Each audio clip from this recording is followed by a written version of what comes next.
All right, Jamie Jackson. Here. Matthew Lehane. Here. Paul Agnello. Present.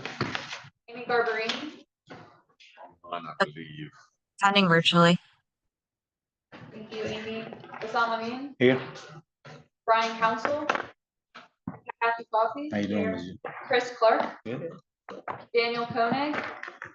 Kate Gibson. Here. Leon Hughes. Lord. Here.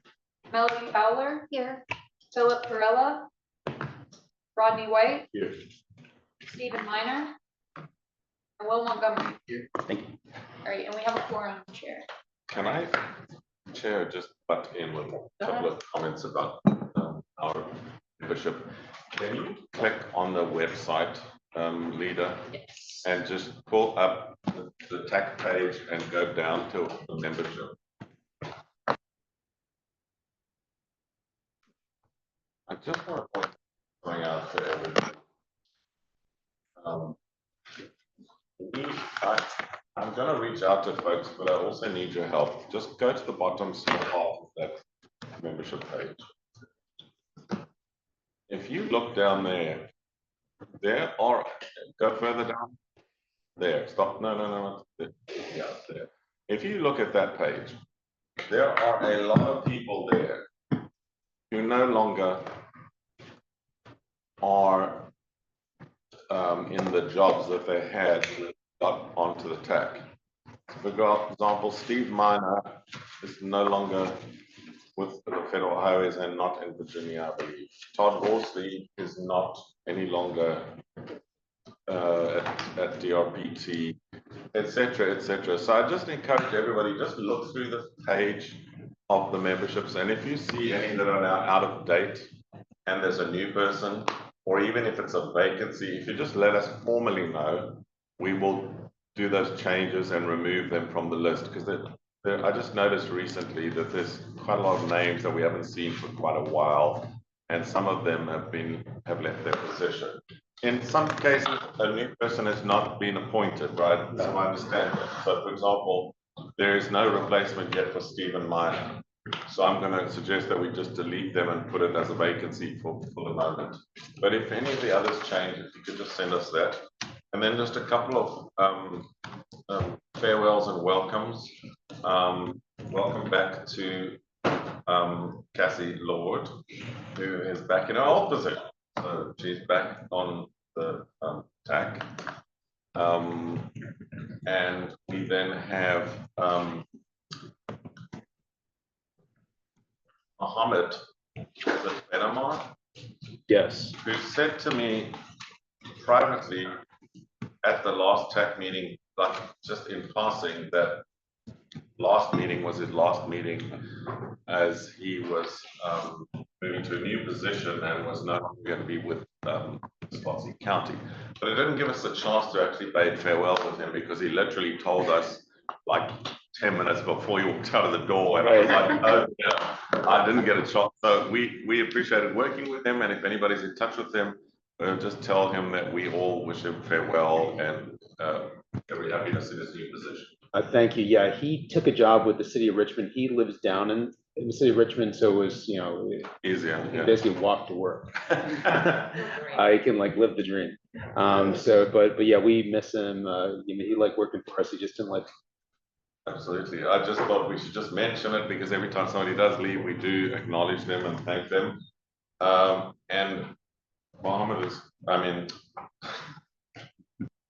Hassan, you can make your own announcement, because you're still with us for another 6 months. So I won't say anything about that. Thank you. And welcome the new chair to chairing the meeting. Any other welcomes or farewells that I've missed? Because there were just a bunch over the summer, and I just thought we should just take a moment.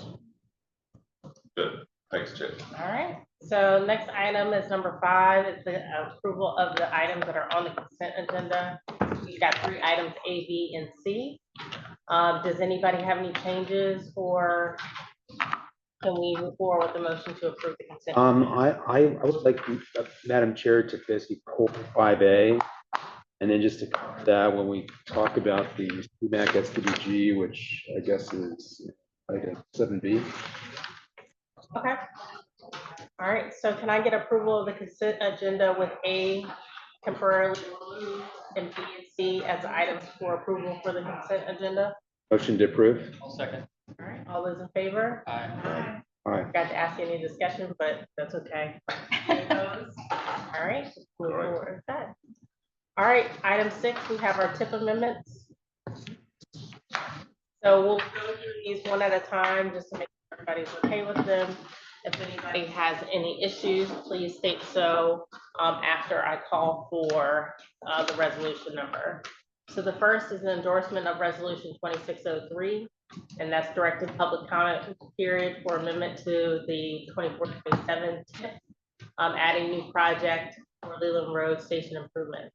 Can I get a motion? Go ahead. Question. Sure. John, this says local funding, this is local resource funding. Is that an accurate representation and more considered regional funding? It's not state, Yeah, federal. okay. Local funding to anybody in the public, those think Stafford County, but yeah. All right, any other comments on that one? All right, can I get a motion to approve? All right, Second. all right, all those in favor? Aye. All right, any opposed?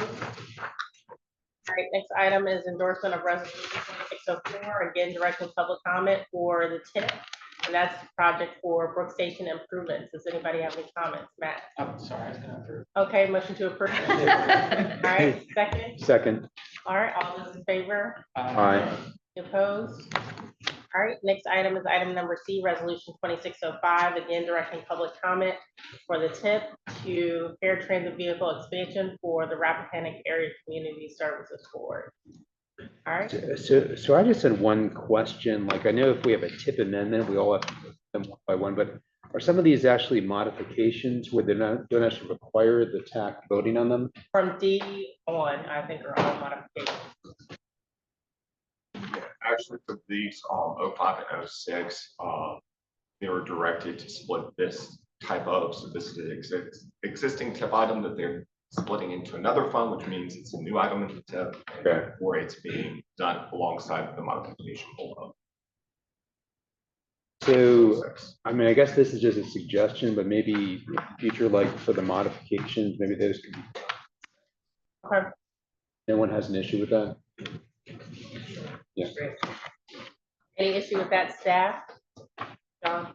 No, the only item would be, the policy committee does typically almost look at modifications as if they're full amendments, although they're the same public comment requirements. The policy committee does typically drill down even into modifications, so we just want to make sure that it's correct going to them. So, but we can put that in consent agenda. I think the key thing from our point of view is that we need to know any detail about the item and to double check that the detail on item in front of you is correct. We've had a number of items where there was the wrong year or the wrong money, or we didn't really know what various to various actually means, and then we as staff get asked by the policy committee, and if there isn't somebody in the room from any one of the agencies to answer the question, we try to answer the question at the TAC. So by the time we finish the TAC, we know what the issue is, we know how much money, we know what year, and when they ask us for the information at the policy committee, we find out any discrepancies. So that's why we do put them like this. But if they are ones that know every detail, we can put them on the consent. It's just, just sometimes the policy committee is not satisfied with the level of detail we give, and then they want more information. And they look at us as fanboy staff when we don't always know what the RACSB is going to do with the bus, right? So that's why we try and just iron out any description. Point taken if it's just that we know about, put it on consent. And I guess what I would say is if staff knows of like an issue like that and you need our help, like different policy members, we're happy to. All right, so we're on item number C. Can I get a motion to approve? Motion to approve. All right, second. Second. All right, all in favor, say aye. Opposed? All All right, item number D, resolution 2606, just funding for air transit vehicles for the RACSB. Motion to approve. Can I get a motion to approve? Motion to approve. Can I get a second? Any discussion? Aye. Hey, y'all are running through these. On item number E, endorsement of resolution 2607, TIP amendment, adjust funding for 3 Fredericksburg Regional Transit projects. This includes spare parts, computer software, passenger bus shelters, and central facility office. Madam Chair, I have a correction to the title, should be 4 instead of the number 3. Okay, You do have 4 listed as a typo on the agenda. all right. Sorry. There is the number 4 wrong. It's second line. It says 3 right in front of Fredericksburg Regional Transit Project. Just say 4. Oh, And should it say Fredericksburg Go instead of Fredericksburg Regional Transit? It's still Fredericksburg Regional Transit. The moniker is just Fredericksburg Go. So you're right, both are right. All right, can I get a motion to approve? Motion to approve. Can I get a second? All right, any discussion? All those in favor, say aye. Aye. Any opposed? All right, endorsement of resolution 2606, again, directing public comment for the TIP for engineering and design of a maintenance facility in-ground lift. Can I get a motion for approval? Motion to approve. Second. All right, any discussion? All those in favor, say aye. Aye. All right, any opposed? All right. Resolution 2606, which is item G, public comment period for amendment to the TIP to add bus rehab renovation of maintenance facility, Bowman Center paving. Can I get a motion for? Motion to approve. All right, any discussion? All those in favor, say aye. Aye. Any opposed? All right, next item is resolution 2610, again, public comment to the TIP, adding project ADP hardware for operations. Can I get a motion for approval? Motion to approve. All right, Second. any discussion? All those in favor say aye. Aye. 3 more to go. All right, endorsement of resolution 2611. we're sweating already. Directing public comment to the TIP, adjusting funding for preventative maintenance. Any motion to approve? Motion to approve. All right, any discussion? I have a question on this one. Sure. Which I asked Sharon, and I know she was out at the end of last week, but I think the 625 that's currently on the 5339 line should be 5307. Because that's the amount of funding that's in the current grant for she received. So we'll clarify the source of funding, whether it's 5339 or 5307. That's on administrative backend that we can do. So outside of that change, does anybody have any other comments or questions? Is that okay, Kate? Okay. All right, can I get a motion to approve with us looking into that? Motion approved. And can I get a second? Second. All right, all those in favor, say aye. Aye. Any further discussion? All right, any opposed? All right, thank you. All right, next item is endorsement, item J. Resolution 2612, again, directing public comment for the TIP for operating assistance. Can I get a motion for approval? Motion to approve. Second. All right, any discussion? All those in favor say aye. Any opposed? All right, last one, you can do it, folks. Resolution 2613, directing public comment for the TIP for sustainability and innovation transit study. Can I get a motion for approval? Motion to approve. Second. All right, any discussion? All those in favor say aye. Aye. All right, turn it over to Mr. Hollis. It's your turn, sir. I hope you'll be kind to me because actually this is Gary Eads' presentation and Gary Eads is on annual vacation leave. So I am going to give you the overview of this morning. Basically, we just want to keep this in front of everybody's mind that we do need to start to work on which projects you're going to be selecting. I think each of the pipeline studies have already now worked towards a document that shows potential projects, and they'll ask each of the relevant jurisdictions and the stakeholders to reduce that number of potential projects to a, what's the word, or whatever it is for each of the studies. So you should be starting to see the project ideas now laid out in the documents. But we're just going to run through the slide presentation from Carrie. Next slide. So we're looking for the modalities to start putting together concepts, right? Nobody's going to ask you for the details at this stage, but just start working on concepts, looking at either studies that are currently underway, studies that have happened in the past, or work you've got on the go with a consultant. Specifically, we want you to pay attention to what other locations or studies, aside from the current pipeline and STAR studies, you want to use this time, because if they're not in the pipeline studies, then the deadlines are a little bit more tight. For the pipeline study, because VDOT is involved in the pipeline study and is actually paying the pipeline study and managing the consultant, there's also some incentive for VDOT to get those to happen. But if they're not pipeline studies from this round, we need the localities to and other applying that want to be on the panel or GFLC list to focus on work that might need to be done on those other projects that there'll be some pressure to get those done. We're looking for the information from those studies and from your concepts to look for projects that will have potential HPP suitability for consideration. So that's like the first thing we look for. Next slide. Oh, and also that second line there, you need to start to identify what assistance you'll be needing from VDOT on your projects that are not in the pipeline studies. VDOT's been saying to us every year for the last 3 years that their assistance has to be limited.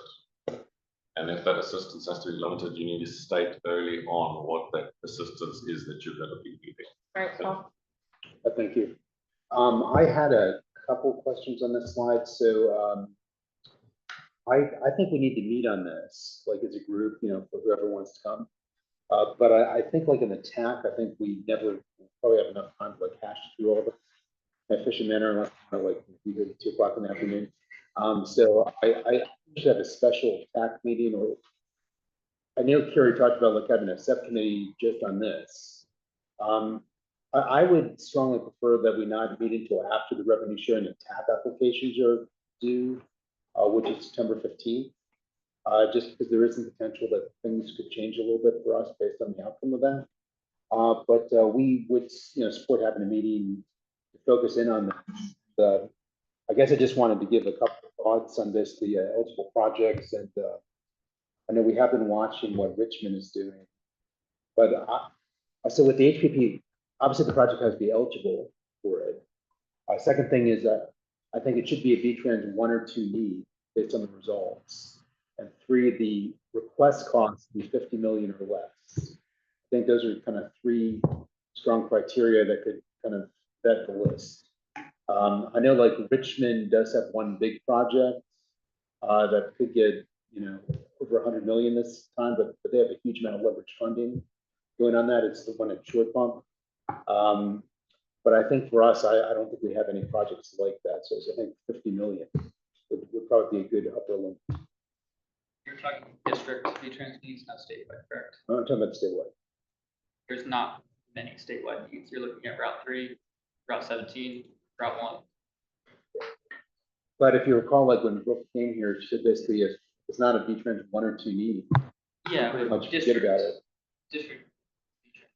Well, on the district list, this one's different. Like talking about like if it's not a 1 or 2 need for HPP. Yeah, I'm saying there's very few. They are very few. It severely limits the list of projects to near 0. That is one of the weaknesses in the system. We have these 2 problems. The one problem is that those congestion data that they use from INRIX does not cover every roadway in our region, so therefore a lot get left out already. Yep. And then when you look at the HPP 1 and 2 locations, there's a map. Leader printed the map for me and I burst out laughing because it's like nothing. Looks like, do you know how few locations are actually HPP 1 and 2 needs that are available for us to even apply for? It's like, as Matthew said, it's like roadways and sections of I-95. Well, we're not going to apply for a section of I-95. Maybe we do 1, 2, and 3. But I'm just saying, like, if we have ones that are like D-Trans 4, and that's like our list, They're not going to. probably is not gonna have a chance to score. So do you want to have that as part of the discussion when we meet? Yeah. Okay. I think that's fine. I think Carrie is asking that we think of a date for a subcommittee or a meeting or whatever, and maybe late September might be a good time. Sure. If y'all want to send out a doodle poll or. that would be good. Yeah, late September works for us. That gives you a chance to get finished with your TAP and those other applications. Next slide.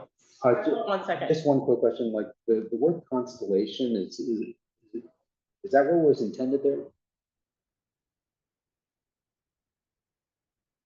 I mean, is that correct, like for the constellation? That actually just means for the total universe of available projects that we could consider. I think We can draw a point. I'm just trying to. I'm not familiar with that term. Okay. Star signs. Chat GPT, I don't know. Okay. Next slide. Okay. So this is something which we've not done before, but we're asking for. And I know not everybody might be equally enthusiastic about this, but we'd like to know what projects the localities are submitting as well. We don't want to interfere with your projects, you know, put whatever the tech you want to put on your own local list. But we just want to know what the projects are. Like, and the reason for that is if there's a massive project in somebody's locality, we would love to be able to put it on the HPP list if it's eligible and if it meets all the criteria and all that. But we won't tell you what you may or may not put on your own list. That's your business. We just want to, you know, look for potential projects for our list. If it's not chosen, if we're not using it, carry on putting it on your local list. There's no problem. Whatever you want on your local list. There's this question, our CTB member is trying to work on this. So she would like to see that projects get funded on HPP first, if they can be funded in both HPP and DGP. She's trying to get a policy change through the CTB, and I don't know if anybody knows if there's been any progress on that. I know she's raised it at the CTB already. She's trying to get that to happen, to try and maximize the total number of projects that our region gets, both on HPP and on the list where projects can be on the DGP or the HPP list. And the idea is to try and get 10 projects instead of 8 projects, right? To try and maximize the number of projects. So that's what that slightly controversial thing is about. Just if everybody just tells us what their projects are, we can together try to get the best bang for everybody. And we won't tell anybody what to do on your own list. That's your business, but we just want to know what's on that list. Yes, I think that would be a good idea. I guess my question, like, if we were to do that, like, Vanpo could also be like an ally to try to get that. I guess like at Vanpo, has there been any discussion about that? Because I'll say if just our region suggests that, I think it's not going to go anywhere. So my understanding, and I could be wrong, but my understanding is that Northern Virginia and Hampton Roads are buying into that. Good.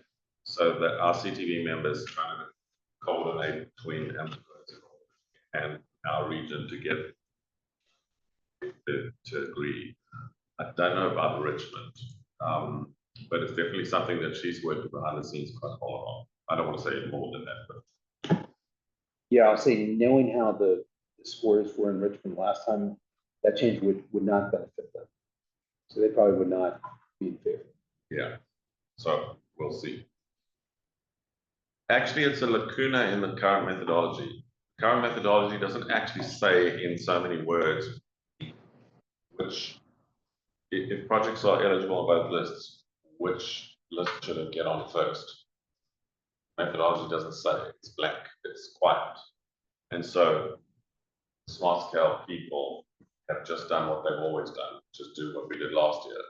But what you did last year isn't actually written in methodology, it's just some practice you've developed. So she's trying to get it written into the methodology. This is how it will happen. So that's the change. It's not a change from something that exists, it's a change from silence to actually let's intentionally decide how to do this. Next one. So, can you please each decide on anything that you're going to need VDOT assistance on for the next round of smart scale and start to communicate that. We're going to start putting things together in September. All we're looking for is study locations, though, no details. So just try to start working with your transportation committees or your whoever to just identify the locations as where you would like to apply for small scale projects on the next round. I know some of you already started some of this work, so it's not new to you. Obviously, it's going to evolve. So, you know, in October, November, you might say, oh, wait, no, not this part of Route 3. We now want this other part of Route 3 that's next door. It's a better project. That's fine. But if we know that there's a project coming on Route 3, we'll put that in as a study location. Then we need to decide as a group on the draft criteria we're going to use to choose projects from our list. I actually think that's going to be pretty easy because as Paul and Matthew and I were just back and forthing on like priority 1, priority 2, and maybe priority 3 locations. There are actually so few. Finding a project in those locations is actually going to be harder than I think it is. And so we don't think it's going to be hard to come up with criteria. When we put all the criteria that we think about on the table, we're going to have one project. We're going to have to work real hard to find projects that meet all the criteria. But we do need to agree the criteria. So at that first in September, we'd like to put together between all of us. It's not staff not going to tell you these are the criteria. We'd like you all to come. What are the criteria we're going to use to choose the projects for? So that in September we can start laying down the criteria we'll use to choose. And then you guys will then, as time goes on, you will give us locations where you think you want a project. And then as the pipeline studies and your own studies get further, you can start saying at that location whether it's a section that's going to be upgraded or a road widening or a whatever that we'll be doing. And we'll build it together. If we can build this together over time, I think we'll get a good result. So it sounded like everybody was very happy to have the first meeting in September. Yeah. Second half of September, though, because you're busy with other projects. One comment, I know like King George and Caroline don't typically attend this meeting, but I think this meeting, whenever it gets scheduled, it's very critical to have them there. I know at least Caroline, I think, has a project, a big interchange project at Exit 10. Probably should be on the GWC list. That's one that checks the boxes. I'm not sure if King George has anyone like that, but I know like last time, like the Route 1 pipeline study that Caroline had, that should have been on the GWC list. And it would have been, I think it was the top kind of scoring project in the state. If it had been on the GWC list, that would have had more money in the district grant. I think that's a good idea. I will make sure that Carrie invites all of the 5 localities to the workshop and that we arrange it at a time that suits all the 5 localities. But if we do the poll now, we're like way ahead. So hopefully everybody will be able to make the time. That's okay. All right. So any questions for this, please contact Carrie directly. I think we're done with this. Just so that you know, we planned for our guest speakers today to speak lower down the program because they're driving through from the university. So we are going to go on with the next item, Chair, when you are ready. But we are happy to let them speak when they're here. So they said maybe 10:15 they'll be here. So if you look at your time now, we've got like 15 minutes. And we're happy to rearrange the agenda Sure, to sure, suit. sure. Paul, do you want to bring an item from the consent agenda? Well, I wanted down under 7B. 7B, we're at 7B now. Right, so, So but you I would actually do wanted to 7B, talk through the items in 7B. and then go to the, Right. okay, all right. All right, so item 7B is endorsement of resolution 26-14, directing a public comment period to adopt the updated CMAC CR SCBG methodology. John, should I turn that over to you? Yeah, so unless anybody else, staff basically sat down with your recording from the last meeting, as well as our own notes that we made, and went through and made the corrections as the TAC kind of agreed upon. If we go back down, the one item, page 20, like there I got one item that was left up for a TAC or for a staff draft, so that TAC could look at it. Was looking at house funding swaps, as well as keeping the proportional percentage allocations recommended for new projects locked in, so it can be one group of funds being sloshed over to the other one prior to the call for a new project. So staff went ahead and tried their hand at to draft that up for y'all to look at, and therefore that's the item that's highlighted. The red line version was also included. I might have added one little thing about the one big bill act as well, just because there's language in there so that we're referencing that IIJA, because we're still kind of figuring out exactly how that's going to impact CMAC and STPG and carbon reduction. So that's where we stand, and we would see if you had any additional comments or changes that you would like to make, or if this language is appropriate for you all. All right. So I do have some additional comments, but I guess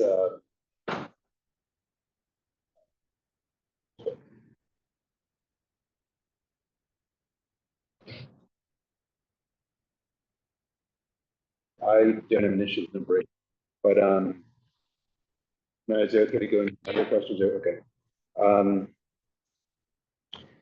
So I had a question on basically I have 4, and basically the first one is section 3.2.1. It's on the transit TDM providers. There's like a table.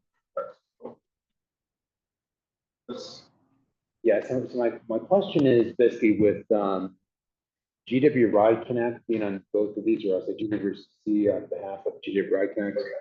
Are we saying that basically GWC can apply for CMAC funding, for SPG funding, based on Again, what it currently is?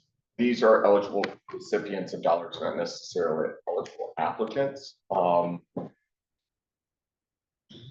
But in theory, I mean, they would be potential applicants if that is a choice to be made by So GWRC board. yes. Currently, it's not a choice though. Yeah. Yeah, so basically we have like it's section 5.1.4 details the GW Ride Connect. It basically gets the allocation that's indexed with the growth in the CMAC, which we support, and there's a mechanism for them to request additional money through that. So I guess if that's the case, why is it necessary to have basically GWC on behalf of Ride Connect for the CMAC CR? And I would still have to keep them as an eligible recipient. So this is defining who's able to receive money. Whether or not a public transportation provider would be an eligible applicant, I mean, for them, that's to their operation. So I don't know if there would be a instance where they would be providing a new service or requesting funds. I don't know if there's a mechanism, at least through the older alternative fuel vehicles. I don't know if that's moving forward anymore, but they are recipients. So that's why keeping it up, but I don't know how, I mean, that would be up to, I guess, the FAMPO board in discussion with the GWRC board, whether or not they would admit that application, because it'll still require agreement from the George Washington Commission, whether or not GWRC Connect could then turn around and apply. I mean, but they don't technically apply service directly themselves for transportation. So that might actually limit them. So that would actually fix them because they're not a provider of service. So I guess I thought when we kind of hashed this out, like on June 30th, we were kind of discussing that this was not intended to basically, you know, to be a list of like who is eligible, basically like who can apply. And I just said like this is not kind of inclusive of the universe of everyone that could basically apply based on eligibility. Also, like the state, like, you know, DRPT and VDOT could technically apply, but basically we didn't want them basically when we developed this, so they're not on that. Yeah, they're not an eligible recipient of funds. So that would be, so I would think it would be. I guess let's take a step back. What is the intention of that line? If you Scroll back up is the which intention is regional planning organizations. who can GRC is receive eligible. funding. Right. You're specifying not necessarily who can apply, but who can receive in any context. So we are drawing hard lines between those who can have the funds versus those who cannot have the funds. So John, you're saying the question is then for the FAMPO Policy Committee, do we want GWRC, apart from GWRI Connect, to receive funds? Is that what you're? Well, we're saying that GWRI Connect can receive funds. They're receiving funds through their kind of direct allocation for their operating. Which is The that question is are they and they can request additional funds that is outside the application process. They need a document with specific. The question is, could they become an applicant? And I don't think they would. Almost, this would be something more for would they check enough boxes to be a transit provider in the region, because they probably would not be able to check that, and therefore they would be excluded from the applications. Oh, is your question for the regional planning organization section or something? So the other areas, some of them allocate CMAC funding to the equivalent of GWI Connect to buy things like computers and so on. So that those kinds of agencies are eligible to get CMAC. Whether we give funding to that is a function of our internal decision. I'm trying to understand if GWRC would receive funding that would not go to GWI Connect and not go to FAMPO. It has to be used for transportation purpose and inside the NPO, so you can't even provide this to, say, King George. So I mean, there's no mechanism for that to happen. So that block that you've got there for regional planning organizations and you put GWRC in there, is that is just saying on behalf of GWI FAMPO or what? yes, that would be GWRC on behalf of GWI Connect, but they can receive funds. Well, maybe you should. I mean, we can put that additional line there. I'm fine with that change. GWRC on behalf of GWRI Connect.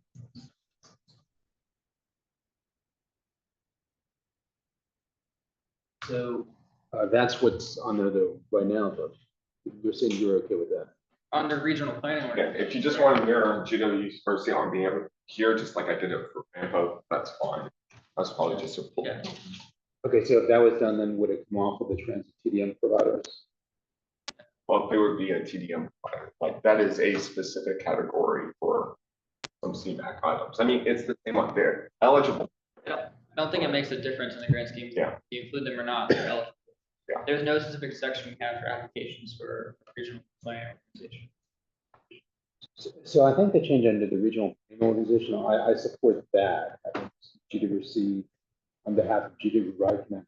I mean, it doesn't matter which block they're And I'll in. say like with, you know, the transit funding is tight, you know, for basically Fred Transit, VRE, like we want that money to be available to them.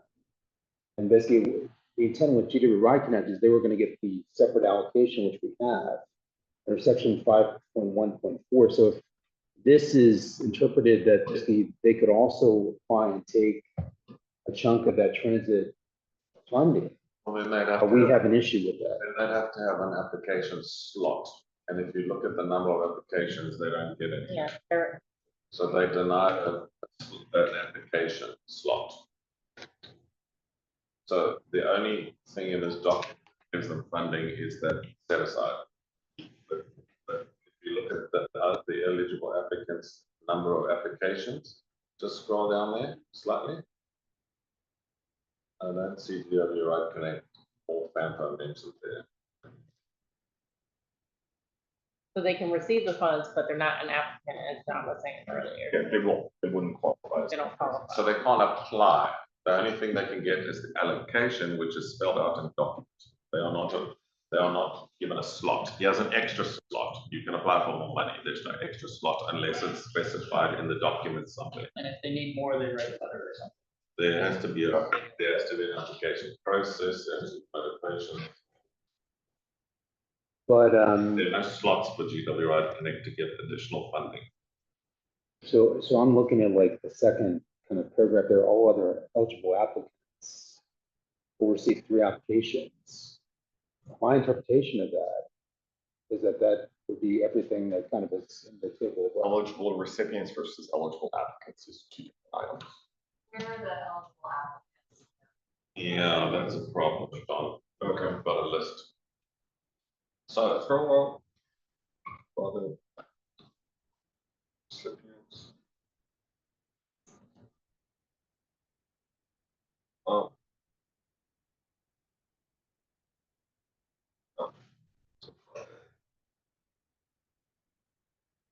Can we put in that section, just the eligible applicants are referenced? I think that what we should do is go back to that spot where Paul was just talking. Mhm. And I think we must add a list of eligible applicants under that thing that says number of applications.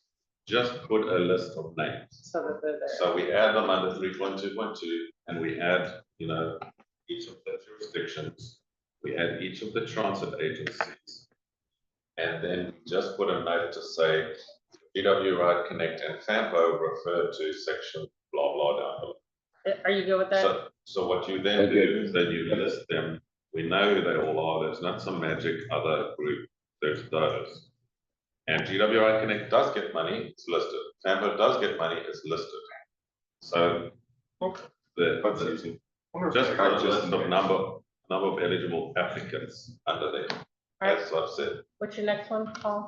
The next one should be easy. It's on page 20. It was just a suggestion, like on the wording. It's under, I guess, section 1B.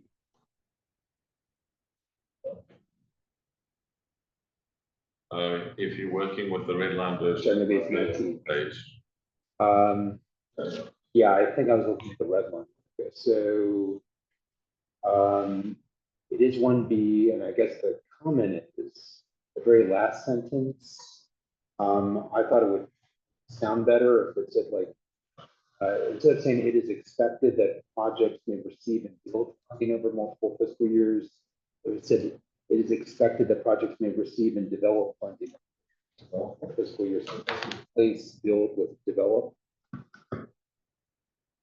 That's it. All right.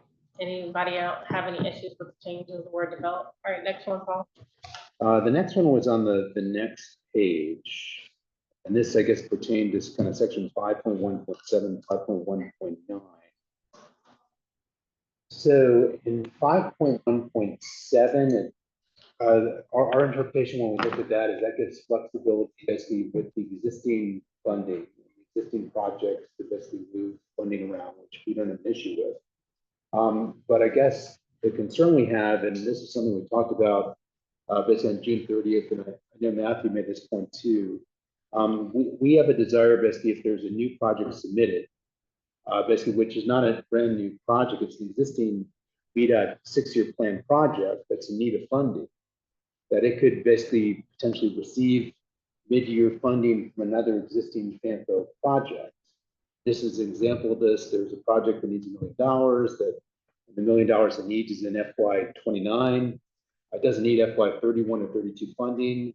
There's another existing project that the applicant has, which has $1 million and doesn't need it in FY 29. We could basically move the money to the project that needs it. So essentially, new projects could be submitted to the FAMPO process that have deficits, and they could receive kind of midterm funding. I guess my concern is the way this is written. I'm not sure if it's possible to do that. It seems like there should be some specification that it would include new projects submitted, that the swapping of funding could also be done for those. Within the universe of like an applicant's projects, they could receive kind of even midterm funding and not just funding for FY 31 and 32. Well, that's what point 7 is. Okay, so existing funding allocations and outlays, we can then swap, and that's basically midterm. Basically, I'm saying, ignoring the new funding coming in for a second, move funding around for existing projects first, so that you can swap it for the mid-years based on And I think kind of the jurisdiction's what priority. you're saying is that just the wording existing projects, right? Just for any projects, including new projects. Yeah, that's part of what we want done, and that's good. But it seems like that's going to be also like only half of flexibility we would like to see. But also like this apply basically to the new funding and just to like the new projects coming in. I guess it's not clear to us, at least the way that 7 is written, that it would allow that. To answer this question, are you saying that all you want to add there is that an existing project can get new money out of your for that year? We want the ability, like a new project submitted to the FAMPO process can get existing funding. Basically that is kind of, but then I'll say like the previous to FY 30 for this. So, Okay, okay, let's not confuse this. You have a project on the CMAQ list that has some money on. Are you saying that you want that project to get money that comes with this year's allocation? Or are you saying you want to bring in a brand? We want that, but we also want the new projects to be able to get Any, old money that's already been allocated to different pause projects. for a second. You want to accelerate a new project into the mid-year because you have an older project that you can bump back or whatnot. Yes. So, okay, so the process to that within this is that because we're keeping the portions the same initially, because we locked in hopefully 8 at this point in time. You would go ahead and we'll bring the new project in the out years. So it's still out in say FY 32. You then tell me we kind of get it in the draft allocation to say, okay, we like that amount of funding because the percentages are locked in. Now, when I'm doing that draft allocation, swap it with an older project, and that's how I'll do it. Because it becomes an existing project. So You're saying it's covered by 7 still? yeah. So basically, I can't jump a new project ahead just from the get-go and then bump another one in. I basically have to assign it its new funding, and then you ask me to switch years to projects. That we can still do. That's how it will be done in methodology, because it says swap old funds first, keep the percentages the same, and then I can go back and swap. that makes sense. You bring in a new project, you decide to allocate money to it from the new money that you've been given.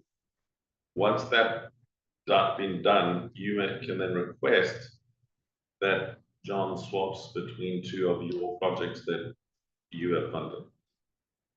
I mean, I guess could it be possible to maybe articulate that a little more clearly?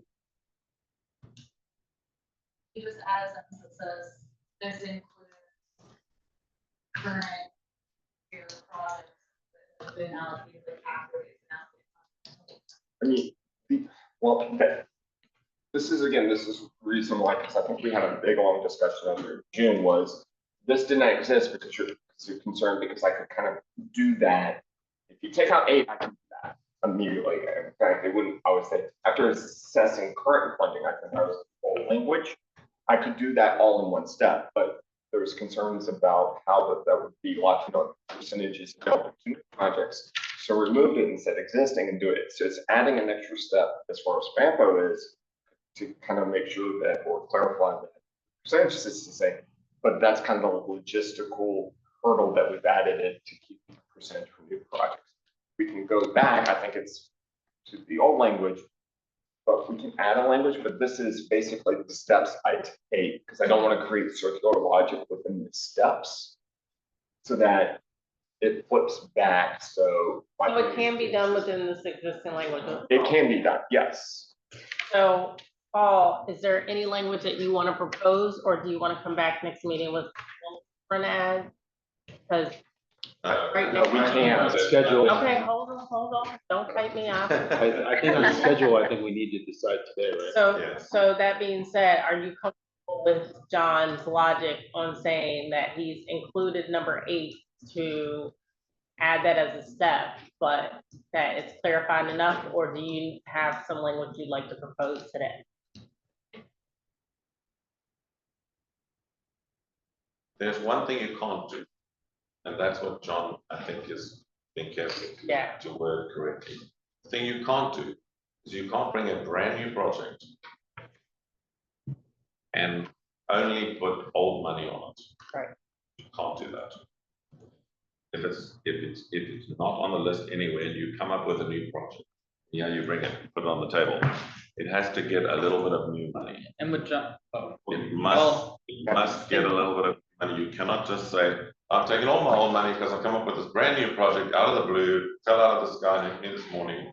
You must now put all the old money on that. I think what John's saying is that you can do that, but after he's presented the draft. You Because can- that's what Paul is saying. And- I agree with Paul, we should be able to. Correct, but it would make a mockery of the whole system if you arrive with a brand new project and just immediately put all But the other thing is it also preserves that whatever funding is available in the new call for projects is going into the specified percentages so that you're not dipping into the project pool for funding to get a new project with all money and then turning around and saying, no, give me my full list of new allocations again, the new money. That's what this is preventing. So that was the last meeting from what we listened to. Oh, Yeah, I just want to take a step back and just explain. So I'm not proposing like brand new projects, take all the near-term funding. I mean, I agree that would be a very bad look. What I'm suggesting, and I think other applicants have this issue too, just with all the inflation and just the cost increases for legitimate reasons, we have projects that, the cost just goes up $5 million. We're not expecting this process to pay for all that, but it would be nice maybe in some cases that some of the funding could be good at. So these are existing VDOT 6-year plan projects, they're not brand new projects. And they might be in construction, but we find out they have a deficit. One had the flexibility that some of this money could go towards them, but it would involve some flexibility in swapping money around. I think we're all on the same page. I think that points 7 and 8 taken together achieve all of those options that you're wanting to do. I think it works. So I try to keep the example of like the Orphan Blue segment for exit 126 as the reason of why you want to move funding up. It can all be done with 7 and 8. I think the language is fine. are you comfortable with that, Paul? Yes. Okay, all right, next item for you, Paul.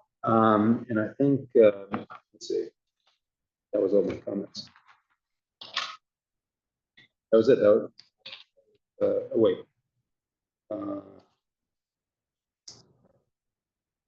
I did have one last comment on section 5.3 at the very end.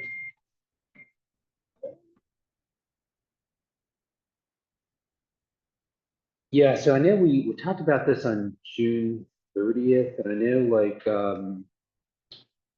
we want this to be like our methodology for the next several years, and hopefully there won't be another change until we get the next census or FAMPO kind of merges with the Washington urbanized area or some other kind of major change like that. But the concern, I guess, we haven't really looked at this. It looks like basically that after all the hard work we've done, that if the TAC just, I guess, identifies a new regional critical need, basically the TAC could kind of make a decision and this entire methodology could go out the window and we could just kind of do something very different. And that kind of gave us pause. And one thing, I guess the TAC can always make a recommendation, but the policy committee would need to approve it. I guess I'm just not sure really what the purpose of this is. This is, it's important to understand what the phrase new funding means. It doesn't remove the funding that normally goes to projects at CMAC, STGB, and FHS. But it's the kind of thing where they come up with, Congress comes up with a new category. Like we never had any method to deal with the HIP funding or the carbon reduction funding when I started here. They were just sort of like, oh, well, now we better find a way to allocate this money, and there was no thing. So this counts to new types of funding, not like the annual new amount of money we get. Yeah. It's when they come up with something that we don't have a methodology for, then the TAC can make a recommendation. Basically, it says, okay, let's just assume we have $1 million coming in that was not a part of the existing methodology. The TAC can decide as a group, and it would require the policy committee also signing off on it to say, we have this $1 million, we desperately need it, say for smart scale support. I know that that's been an item in the past. I'm using this example, not necessarily as the lead item. The TAC can say, well, we have this boon of $1 million, it's an eligible thing, we want to direct it towards this. The TAC can also say, we don't want to just throw it back into the pot and we're okay, but we're giving this a kind of a flag that if it's something that y'all want to do, you can make that recommendation to the policy committee through this methodology, that it just has to be done before we do the call for projects. So basically it has to be like done today, if you kind of want it, because it would be September release of the methodology. So you just have to do it before the call for projects. So it's not like it's yeah, close for the call. Sorry. Yes. So my Okay. That's close, yeah. Madam Chair, my suggestion would be that we clarify that the new funding does not go to CMAC, STBG, or CR. Yes. That's always given us heartburn. We thought that, like, you know, new funding years of 31 and 32, we could just take all that money and put it into something different. So yeah, just I would just put in brackets there, except CMAC, STGB, etc. Just there next to that word new funding. Just Also call it new funding sources instead of. all right, new Sources, yeah, that's a better. Just the section for new funding, I agree with Paul. Yeah. So add the word sources in there. That's the thing. If they come up with Okay. That's easy. environmental cleaning money, then we need to know what to do with it. All right. Yeah. All you have, That was basically all my questions, so I'm good. anybody else have anything? And It's down. I'm gonna do one more clarification. Uh-oh. So for the eligible applicants, we're saying it's FAMPO jurisdictions and transit providers within the region. Which is very. And you're gonna put It could be, yeah. and you're gonna put a sentence saying, for FAMPO and GW Road Connect, refer to the item below. There's a. I can say before. I make a motion for approval of resolution dash 14 with changes. All right, can I get a second for that motion? I just have the amendment to also add the approval of the minutes from basically the last meeting. Okay, That motion. you accept that? All right, I'll second it. all right. Any further discussion? Don't do it, just kidding. All those in favor? Aye. All right, we have a guest speaker for items 7C, WRC population and employment projections. So If Lita can pull up that set of slides, and we'd like to welcome Hamilton Lombard, and is your colleague Chanel coming with you? Unfortunately, well, for her, fortunately for her, she's in India. Unfortunately for us, she couldn't make it, but I have been involved quite a bit, so hopefully I'll be able to fill you all in forever. Great. That'd be great. Thank We you. just want to thank the university and the Weldon Cooper Center in particular for coming. You remember there's a point to this. Much as we really want to hear from the university, we are looking at our travel demand model data. And you remember the question we had that we had to deal with, where the state said, you can't exceed population or jobs data that are higher than the Weldon Cooper Center's published projections for the future plus 10%. And you remember that in one or two cases, we did exceed that. So we had to deal with that. But we don't completely understand how the Weldon Cooper Center comes up with their data and comes up with their future projections. So before we try to work out what the best approach is for us in future, we've invited them to come and explain to us how they create those population and jobs data and how they create a future projection of what that population and jobs data will look like in the future. And that'll help us inform what we should do next as an NPO in dealing with the state of Virginia, who have set this maximum population number you're allowed to have. So thanks for coming all the way. They drove up this morning, so thanks for coming, and over to you.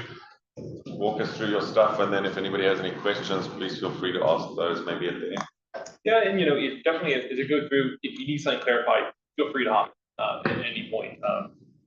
I really appreciate you all inviting me to come over. My first job out of college was the Central Shenandoah Planning District Commission, and one of the things I was helping to do was set up the NPO for Stanton.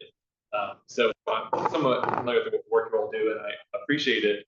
I've worked at the Weldon Cooper Center for the past 15 years. I think some of you all may be familiar with it. It's a little like the Ag Extension Agency, where we do a good deal of academic work, but the intention is for it to be applied, like how you're discussing, actually out in the world, not just in journals or something like that or in classes. The Cooper Center has different groups in it. I'm in the demographics research group, and we put out a couple different data products. One, we do an annual estimate of every county and city in Virginia, try to figure out what it was last year. That number is a really critical one to understand, because that's what feeds into our future projections. We're looking at how the population's changed to project outwards. We do those projections out, most recent ones out 2055, every 2 to 3 years. We also do a public school enrollment projection every other year. We also every year do a school age population estimate, which is used for allocating a couple billion in sales tax revenue. One of the key mandates we have to put this data out in the state is that it needs to be comparable. We want it to be accurate, but it has to be comparable. So if we're going to underestimate, we really want to underestimate everybody. Overestimate, we want to try to end on the end or overestimate, because the state wants to be able to allocate funding in an even manner. They want to plan in an even manner. So that's just one point to understand with our data. We want to be accurate. We really want it to be comparable. I'm going to go through initially just some of these population trends we've seen, because that's a large part of what's driving the projections I'll talk about later. And at the end, it'll be a little bit more technical, talking about some of the factors I think are driving those projections, maybe some ways of interpreting them. I know that this is called a technical advisory committee. I'm going to try not to use some tons of demographic jargon, for Greek letters, but if you want me to go more into something, feel free to ask me. I am familiar with it, but I don't want to start off in the weeds. This first slide here just shows us the change in migration since 2020. So this is coming from our estimates for Bend being the areas having the most growth. You can see when you look at your region, how it's really the center of this area that's seen rapid growth since 2020. This area has been growing quickly for a long time. Since the pandemic, it's seen that migration pick up. What's really been different since the pandemic has been that we've seen migration going down for the neck, Middle Peninsula, in ways we just haven't seen any time in recent decades. At the same time, we're continuing to see migration out of inner Northern Virginia, places like Fairfax, out of Virginia Beach. One thing thinking about this region, why growth has picked up, is that there's essentially a belt around DC on much of the Maryland side, limited development, and we have that increase in the Virginia side where it's very hard for DC area to expand westward. So a lot of that's coming down 95. Express lanes and the hybrid work, it's just made the region more attractive. Also, I think when you look at the cost of living as well, DC is expensive. The area is relatively expensive, but not compared to DC. This trend, though, of people moving further out the last few years is one that you see happening around the country. This chart shows us the number of counties with fewer than 100,000 residents nationally, so relatively small counties that are attracting more people moving. That jumped during the pandemic, and since then we haven't seen that number going down. It entered a different pattern than we've seen before the pandemic. Even though we're seeing fewer people move, fewer people sell right now because of higher interest rates, we're still seeing this post-pandemic pattern. Generally speaking, when you think about all these extra hundreds of counties now that are attracting, I think they fit into sort of two categories. And when you think about the region, it fits into both of those at the same time. One is they're near job centers. So this area is generally near DC. Another is if they're not near a job center, they usually have a large amount of amenities. It could be affordable housing, natural amenities, Chesapeake Bay, Canada, or downtown Fredericksburg. All of that, when you think about the region, it's checking both those boxes and helping fuel a lot of the migration that you're seeing come into the region now. One factor that we've seen change, we had high housing prices, they went up during the pandemic, but then you had the emergence of remote work. This is a chart shows us the share of work done remote each month. One interesting thing when you look at the data, Stanford University collects it, it lines up fairly well with the survey the census does, is that even with the federal government saying that people need to get back to the office, you said Amazon, Starbucks make these announcements, the amount of people working remote is higher this year than last year. It's not going down. And what that means for the region is that it's like if you double the speed limit on the express lanes or something. A lot more people, if you only have to go to DC 2 times a week, 3 times a week, 95 becomes a more attractive option, particularly when you look at what you can get down here. Yes, sir. Did have one question. You talked about being not change even if the work is coming back. We've seen, for instance, transit ridership significantly jump. To me, says that it's one of the federal workers going back. Is that just such a small part of the data set that you don't see it, or is there something else? Well, I think you definitely do see federal workers going back in. I mean, you have some cases like the patent office where they have unique contracts and have to shift right, but definitely federal on the executive side. I have seen that. Specifically the region, you may see some differences there. One thing to keep in mind is that when you're looking at the expansion of employment, it's really not the federal government. And most of the expansion of employment are in sectors that are white collar, much more likely to offer remote after a while. So that is definitely a factor. I really would question how long the federal government will be able to do that. At least from agencies I'm familiar with, it's one way of getting rid of workers, but at a certain point, you need to have workers. And if any sort of competition is offering that sort of perk, it's very hard to maintain that. But it's a good point, and I think there's a general observation there to keep that in mind that you see national trends. How does it actually show up here? My assumption is that you will continue to see that in the private sector. A lot of employers, if you think about Amazon, they talk about being back in the office. You look at their internal data, or if you just go up to their headquarters. I was up there a month or 2 ago. I was there on Tuesday afternoon, and it was absolutely dead. So on one hand, you have announcements, and you go into the building, and you see what's actually going on. I think you'll continue to see that happen. And what that means is the area is a good deal more attractive than it was just a few years ago with that option. One other interesting thing we've seen with remote work is that when you have these people moving to the ground, they tend to be higher income in the places they're moving into. So they're bringing in higher salaries. They tend to be more white collar, have a different skill set than people in that area. So you have this infusion of capital that invigorates businesses, but you also have a lot of businesses starting up, and that in turn is bringing in more people. So there's sort of this effect maybe we didn't even see as much here in 2000s to 2010s, where you're seeing a lot more people staying here, spending their money, not going to DC every day, and that can create even more jobs than you expect from that shift.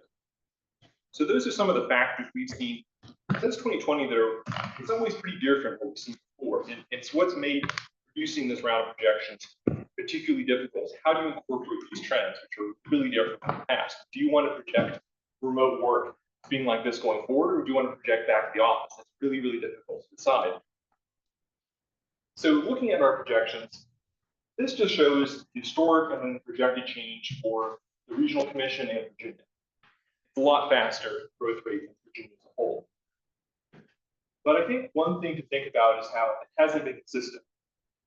There was this tremendous ramp up during the 2000 housing boom, slowed down. In the last few years, again, this is post-2020, we've seen it ramp up again. How do you project that going forward? One thing our model is doing is looking at these past trends, and that's part why when you get further out, you actually see it picking up over time. This is incorporating some of these 2000s acceleration. I'm going to come back to that a little bit later. This is just showing it for the 4 counties and city within the Regional Commission. Again, all growing rapidly as a whole, though at different rates. Just looking at that future projection, I probably should have kept this question to the end, but John Reinhardt over there has been at pains to tell me over the last few years that Stafford's growth tends to be more linear and Spotsylvania tends to grow in growth spurts. So the growth spurts are sometimes faster than Stafford, but it doesn't usually sustain that spurt for a longer period. And I see your future projections do something similar to that. You're showing these growth spurts in Spotsylvania and a more linear growth in Stafford. That makes sense if you think about it further out from DC. So when the economy is really going strong, housing prices may go up, interest rates are down, people are going a little further out, they flood into Spotsylvania, when it pulls back a bit, Stafford's closer, it's going to be a little bit more consistent. And that's what the model does try to do, to pick up on individual trends for each county. But we're using overall state trends to control for that, to try to keep it comparable. So, it captures that for these counties. One thing, though, I think important to understand is if you look at Fredericksburg, Fredericksburg had rapid growth for a while, right? Even by the time you get to the 2010s, it actually grew at a faster rate than 2000 Spotsylvania had. But since then, it's been basically flat. This model, as you go further out, is starting to see it ramp back up again. There is no assumption we made there except for looking at historical trends. We don't know when we're doing this if Fredericksburg is close to built out, there aren't really that many blocks of development, or there are. It's just assuming what you've had in the past with some other factors like aging and the state is a control will slow that. That's something that if you do an individual projection, you could account for that. If you did one for the region, the one you shared with me maybe accounts for that. Ours doesn't. It's not taking into account the sort of individual factors. Again, it has to be comparable with the rest of the state. So I think that's a key limitation to understanding that data. You could probably look at this and say whether that's realistic or not. We don't know that when we're doing it. So those are kind of 2 points. I think what you're saying, it captures individual trends, but it doesn't have that local knowledge, for example, about what to build out. And that's, I think, important part to keep in mind. Or if an area is rezoned and they're saying we built 1,000 homes a year in the past, now it's going to be 2,000. This model doesn't know that. It's already starting to happen, and then it picks up on it. This just compares the George Washington Regional Commission with all the other ones in Virginia, PDCs. It just shows you how much faster is expected to grow compared to them. I think that overall trend is one that I feel pretty confident looking at the region's growth. You notice these ones grouped out here. These are mostly North Virginia, going down Charleston, Richmond, being faster growing PDCs. It makes sense. Here I get a little bit skeptical is if you look at all the rest of Virginia growing more slowly, that could be, but what we've seen in here is that really changing. Some of these ones actually seeing growth. And that's all despite the pandemic. These areas are older, have a large amount of deaths, but the trends seem to have really gone a different direction. Northern Virginia actually was declining a few years. The only growth they've really had in the PDC has been from that surge in migration 2022, 2023, 2024. That seems like that's sustainable. So when you look at our projections, we're expecting Northern Virginia to add PDC about 300,000 residents next decade. Development there has been slowing down for a decade. We talked to a lot of local politicians there. They don't want to do single family development. They're not zoning for that. So it raises the question to me, where is that growth going to happen? If you're thinking about this region, is more of that going to get converted to here or not? I think that's a key consideration to think about. Maybe it'll go somewhere else in Virginia. But if that growth is likely to happen, where is it going to happen? And maybe this is too low. And that's the case. With remote work, maybe we're going to live out in the Northern Act. I don't know. But it's likely going to happen when you look at the DC historical trends. It's just really a question of where that's going to happen in there. So going to this last part here, I'm just talking a bit about some of these factors driving it. Maybe how do you interpret it? We have a methodology written up. This is just trying to fit the slide to explain it. Basically, the concept is on the near term, we're looking at recent trends. On the longer term, we're still looking at some recent trends, but we're trying to go further back. And that's part of why you see growth accelerating, have faster growth in the 2000s. But there's also this other factor, which is an aging population. We have to keep that in mind. And that's one of the reasons why, I'll go to the next slide here, which shows us these numbers driving it. If you look at growth rate, say, for the 2040s, they are faster than the 2030s because we're going back, including some of these trends. But we're not expecting nearly the same amount of growth in the 2040s as you had back in the 2000s. And that's because of this factor of just having an older population makes that more difficult to occur. The number of deaths go up over time. and you tend to have fewer births. Those are the general change in numbers, and you go out to the 2040s, it really is a sort of a who knows situation. I mean, it'll probably be somewhere in this ballpark, but whether it could be 80,000, 40,000, there's a margin of error there where either one is perfectly realistic. I think it's good to understand that. Some areas, when you do projections, you can feel a lot more confident. One example is we have a very good idea how many 70-year-olds will be, because we know how many 50-year-olds there are. You can apply a life table, have a pretty good idea how many you'll have. And that's one of the things we projected. I think it's interesting to keep in mind when you're thinking about transportation. So we project out age for the region and for Virginia as a whole. And we're expecting a good deal of growth in the number and the share of the population over 65. There's sort of this idea that the baby boomers will one day leave and we'll go back to normal. That's not when you look at life tables where we're going. The population over 65 is just going to keep growing, in large part just because life expectancy continues to improve. Can you, before you move on, can you go back to the previous slide?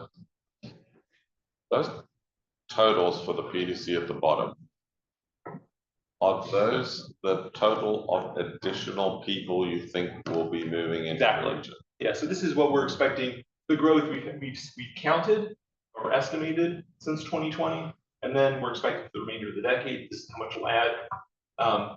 Again, my skepticism with Fredericksburg, I don't have the local knowledge. We've counted 47 additional people since 2020. I think all those have been dorms, but the model picks up on past trends and gives it 1,200. Maybe they'll happen, maybe they're in the pipeline. That's the model, just looking at what's happened historically going forward.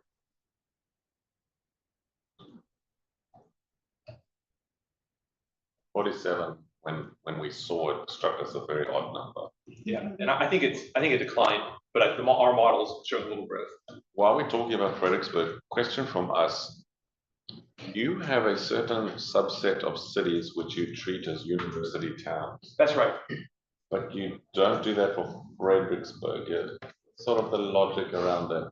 Our math was if a fifth of the population was a university dorm, we would count it. You could, if you keep going, we, for example, Norfolk has Old Dominion, has a lot of other things going on. You could go down that route, but then do you want to include Fairfax, right, as a university town? So we said 20% would seem to be a decent rule, which is a pretty good cutoff there, and that's where we ran with. Also, when we looked at Fredericksburg, we didn't see a serious undercount. We saw some signs of one in 2020 of undercount, but not a significant one. And it's possible, actually, the undercount around Mary Washington was made up by overcount out some of the suburbs where kids were counted who were going to school elsewhere. So we saw the same thing with some of the other ones. But that was something we looked at. So we went through, I don't know, 30 or 40 localities that had significant undercounts in 2020 or signs of it to try to figure out how do you do it. And again, the state does not want you cherry picking. And we thought that was the most reasonable approach. If we'd found that the undercount was significant in Fredericksburg, I think we would have said maybe we have to lower it. But we didn't see that.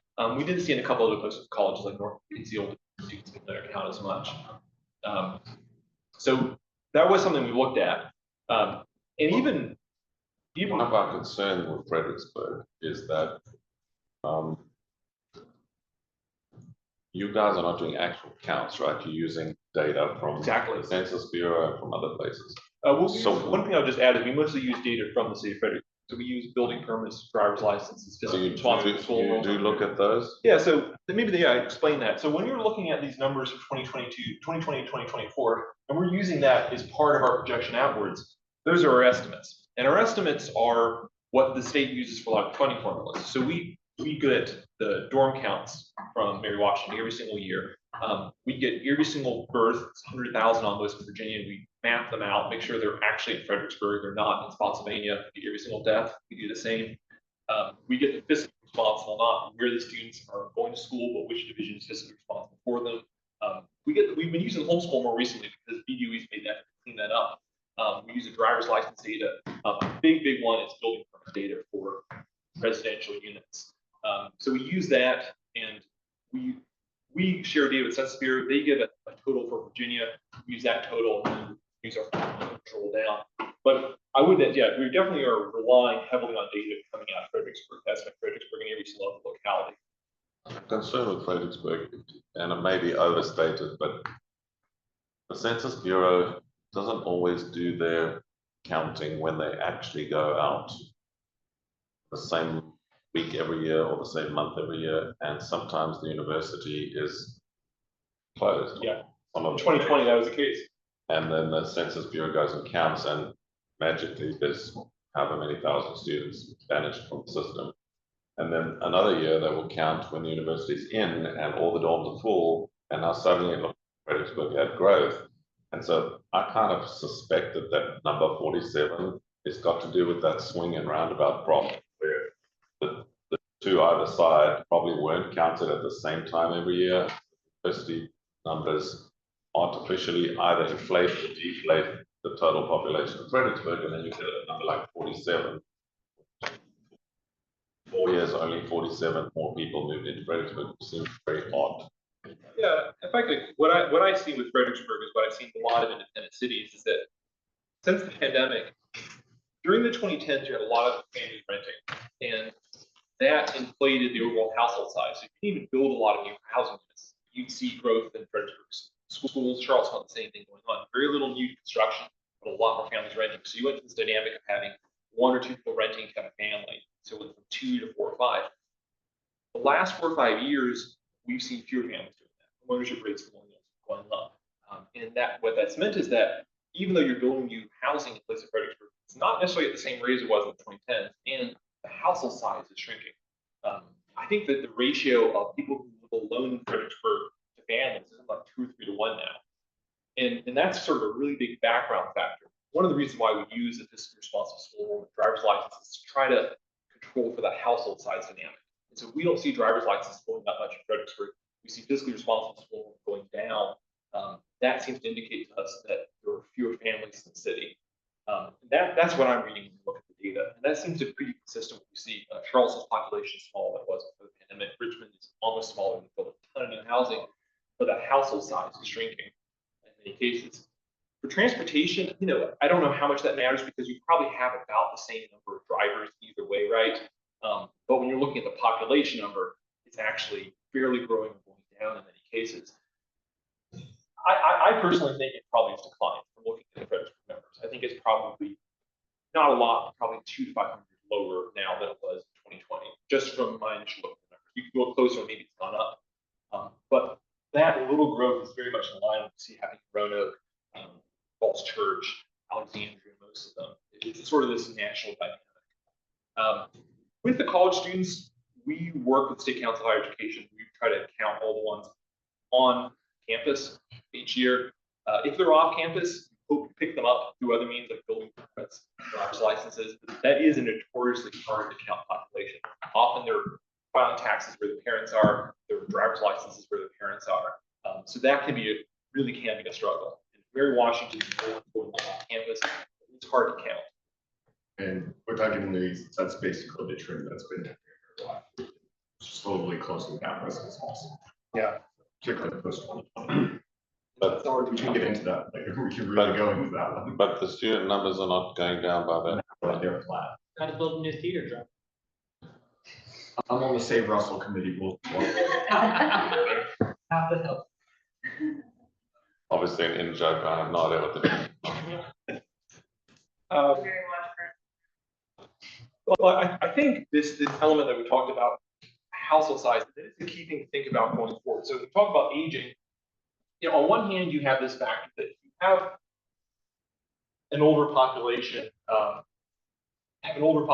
that is growing in the region. They have different transportation needs, less likely driving to work or dropping kids off to school, picking them up. They're going to be doing other things. So there's a factor there, but it does affect household size. If you look at the region as a whole, it's very much on track in the next decade or so to have living alone being the most common type of household rather than a family with children.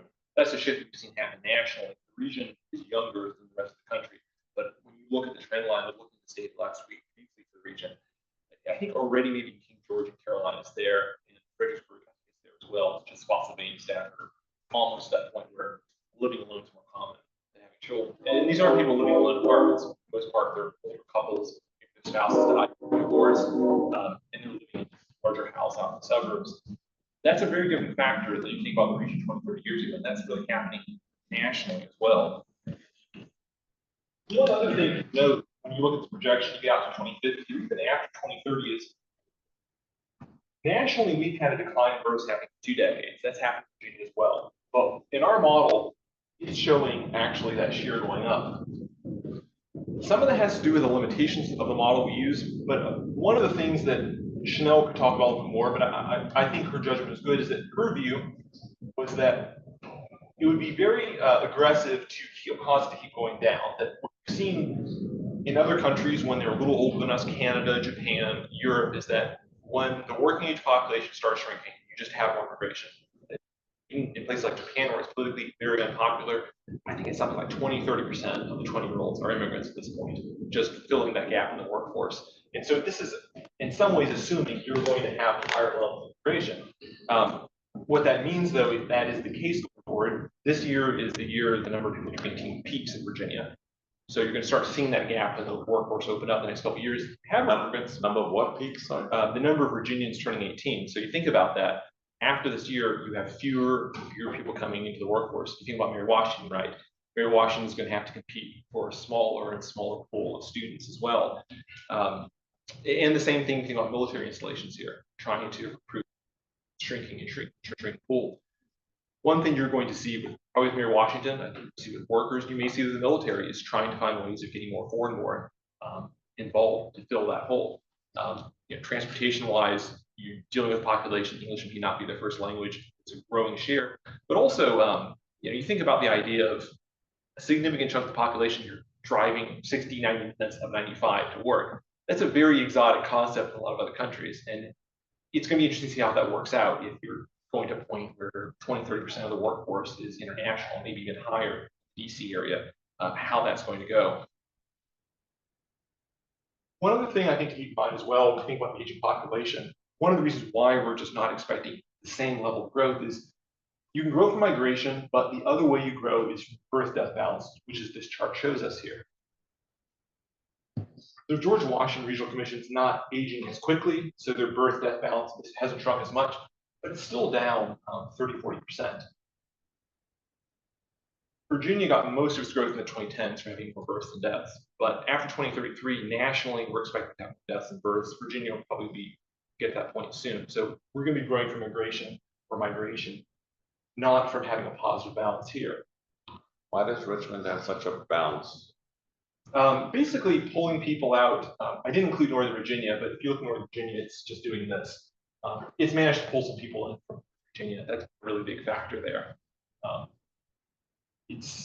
can't remember what the statistic was, but something like 1 in 2 people who moved to the Richmond PDC since 2020 work remotely. And a lot of this coming out of the DC area. So you're pulling in a lot of younger people who find it attractive place to live in. But I think one general concept to think about those future projections, thinking about slowing growth, is that even if, say, the PDC builds as many, the Regional Commission here builds as many housing units the next decade as it did in the 2000s, it's unlikely to get as much growth as that, just because of the aging population, you're going to have shrinking household sizes. So when we're thinking about these projections, looking at these numbers back here, it's really important to kind of keep in mind that to get that bang, it's going to take a lot more housing than, say, it did during the 2010s to grow by that much. 51,000 population growth projected in the next decade are far more housing units being built than was then, just because of an aging population. And it's good to think about, where will that happen, and who's going to be living in there. So just to kind of sum up a couple points here, I think one big difficulty Chanel would emphasize even more than I have is just how difficult it is thinking about the next decade when, since 2020, trends have been really quite different. I think it's been the biggest shift we've seen in population trends, arguably at least in half a century, if not longer. So there is a certain level of uncertainty I don't think we've had in previous rounds of projections. That said, if you look at our most recent projections and our previous ones, they're actually fairly close together, which made us feel a little bit more comfortable. I think this point I made before is the region has been growing rapidly. I think we feel pretty confident that it's going to go rapidly going forward. There's a scenario where growth comes out of Northern Virginia and you actually have faster growth. This is getting opposite. Northern Virginia is just not building anymore. Still having that growth. There's another where, if you look at the last couple of years, construction rates in the region have dropped. We've seen some signs of migration tapering off nationally. Could be our next estimates show less growth here. And actually, the next 10 years looks more like the 2010s growth, but weaker. That's another scenario to keep in mind. It's going to grow quickly. It's just a question of how quickly. In this last point, it's sort of like, do you remember that Mike Tyson quote about everybody has a plan until you get punched in the mouth? That you can project, you can plan, but there are a number of factors that are a little bit hard to account for. What remote hybrid work will do. One thing we've really seen is that suburbs, like the areas around Fredericksburg, around Northern Virginia, haven't seen the level of boost that, say, the Northern Neck has. That you think that would just bump out a little further. Instead, we found some of the fastest growing places in Virginia, places like Bath or Howland County, way out in the Allegheny Mountains. People just leapfrogging over to areas that are attractive, particularly younger families who working remotely, housing is still too expensive in Winchester, they're going to go to Harrisonburg or Stanton instead. That's really different from what we've seen any other scenario beforehand. That's really hard to model. But I think it's important to keep that in mind that I don't think the 2030s or even the rest of this decade much like the 2010s, my personal opinion. Hopefully that provided some insight. I said I didn't get into technicals too much. If you want to go into those, feel free to pick away. I'm happy to answer any technical questions you have. Great. Does anybody have any questions? That's a chance, but Paul? Madam Chair, so I was just jotting down kind of, reasons that I think just the growth in the Tampa region is maybe different than what you might expect. I'll say that we are a outlier, but I just came up with 6 reasons. So one is basically with traffic situation on the 95 corridor, just on the northern side of Tampa. There's a huge transportation movement. It was about $1 billion investment in 2022. These are express lanes. Express lanes, and bigger than that, southbound the north direction, that unclogged. That's been great. I've gone through that since and before. Yeah. What had been the worst traffic congestion issue, not only in the region, not only in the state, but in the entire country. The worst traffic was right there. So what that does is that makes the Fredericksburg region, really all GWC, more accessible to Northern Virginia and DC. So, it used to take you, let's say like, an hour maybe to get to Quantico. Now, let's say it only takes 20 or 25 minutes. So that could lead just to future. Also, basically, with the military growth, Quantico area has grown quite a bit. It's kind of defied just the normal kind of military growth countrywide. And then basically in the Spotsylvania now, there's the VA healthcare clinic, which is the biggest VA facility between DC and Richmond, and is a major employer. Also, there's a huge $1 billion development down at Exit 118. Kalahari. Yeah, it's massive. That basically is going to be, I guess, like the Disneyland of the water parks. A lot of growth associated with that. One thing that they're planning to do, I guess, with their business model, they bring in all these seasonal workers from like overseas, like Eastern Europe and other places, and they'll have like 500 to 1,000 of those. I'm assuming they probably won't be captured in the population figures. They should be. They should be. Should be They're there, yeah. I wrote down the issue with the city with UMW. My daughter is looking at kind of colleges. She's looking at UMW potentially, but I'll say like with the enrollment, I'll say what others have said. Enrollment has been holding steady or going up a little bit. And I guess if we're not capturing all that, that would negatively impact the city. So I think if you're seeing off campus, I can take a look at that and get back to you all. I'm not sure if it's timed out, but I can get back to you all about that in a follow-up, kind of what I'm seeing with UMW. So the other question, I guess, this is just with military kind of deployment. Not sure if we're capturing this or not. But this might be more of a question. But a lot of the military employees, like they won't be residents of Virginia, the residents of like Alaska or Texas, some other state with like lower taxes.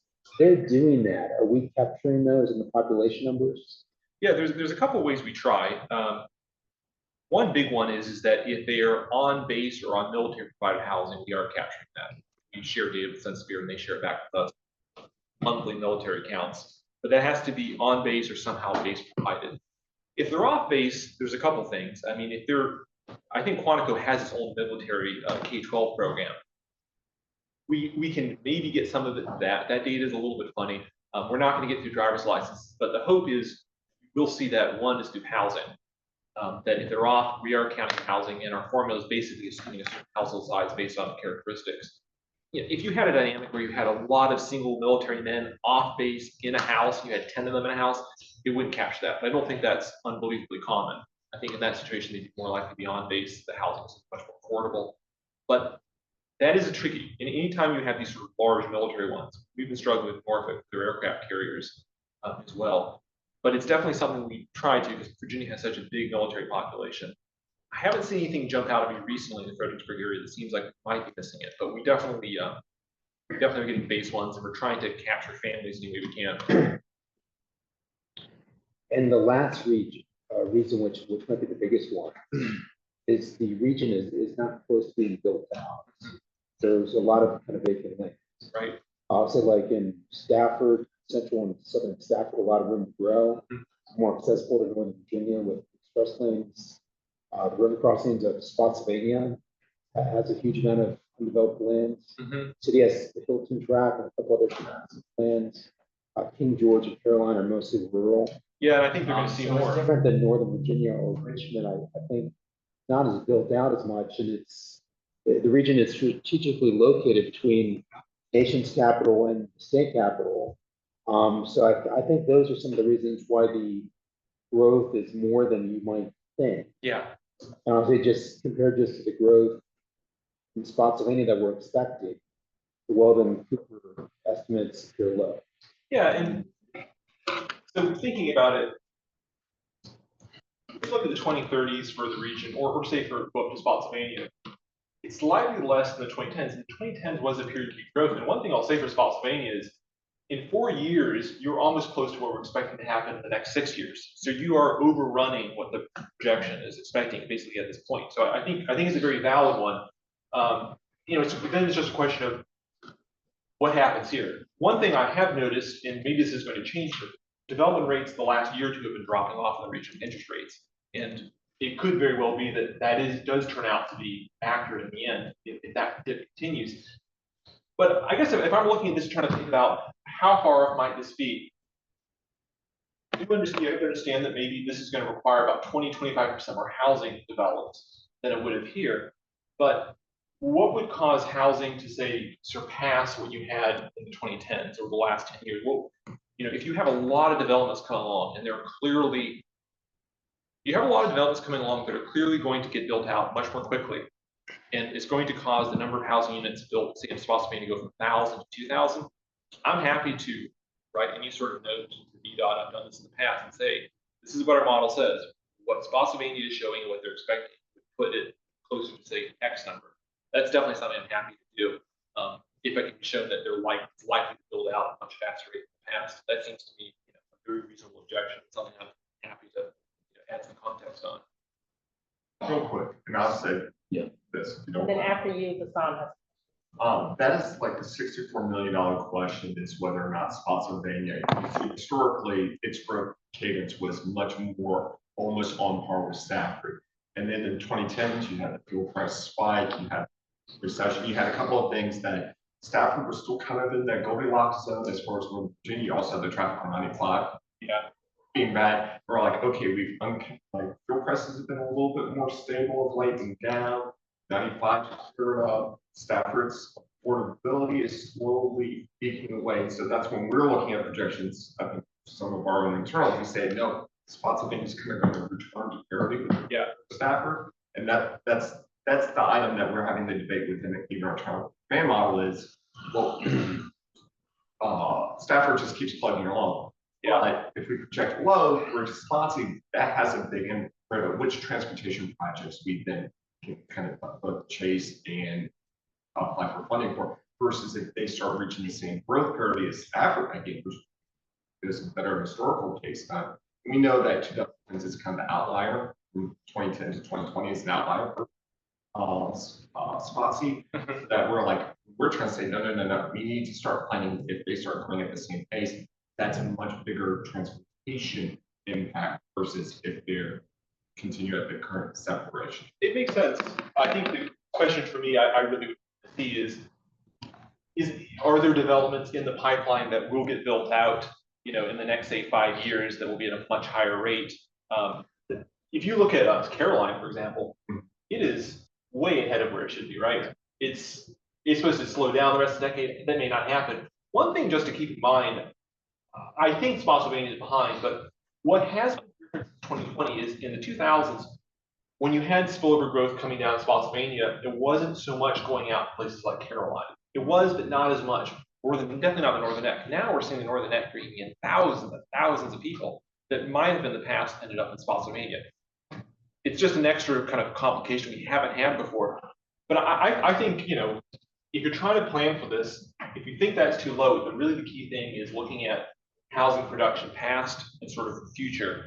And if you really see signs that, there's going to be a lot of single family housing built, you're already ahead this year than last year or something, that's where you start saying, okay, this is too low. But from briefly looking at it, it looks like construction has slowed down the last couple of years just with higher interest rates. So it may not be till you get out past 2027, you see it picking back up again. Yeah, because I'm just looking at it as like, okay, there's less than 10% difference between Stafford and Spotsy. Actually, Spotsy's ahead in the 90s.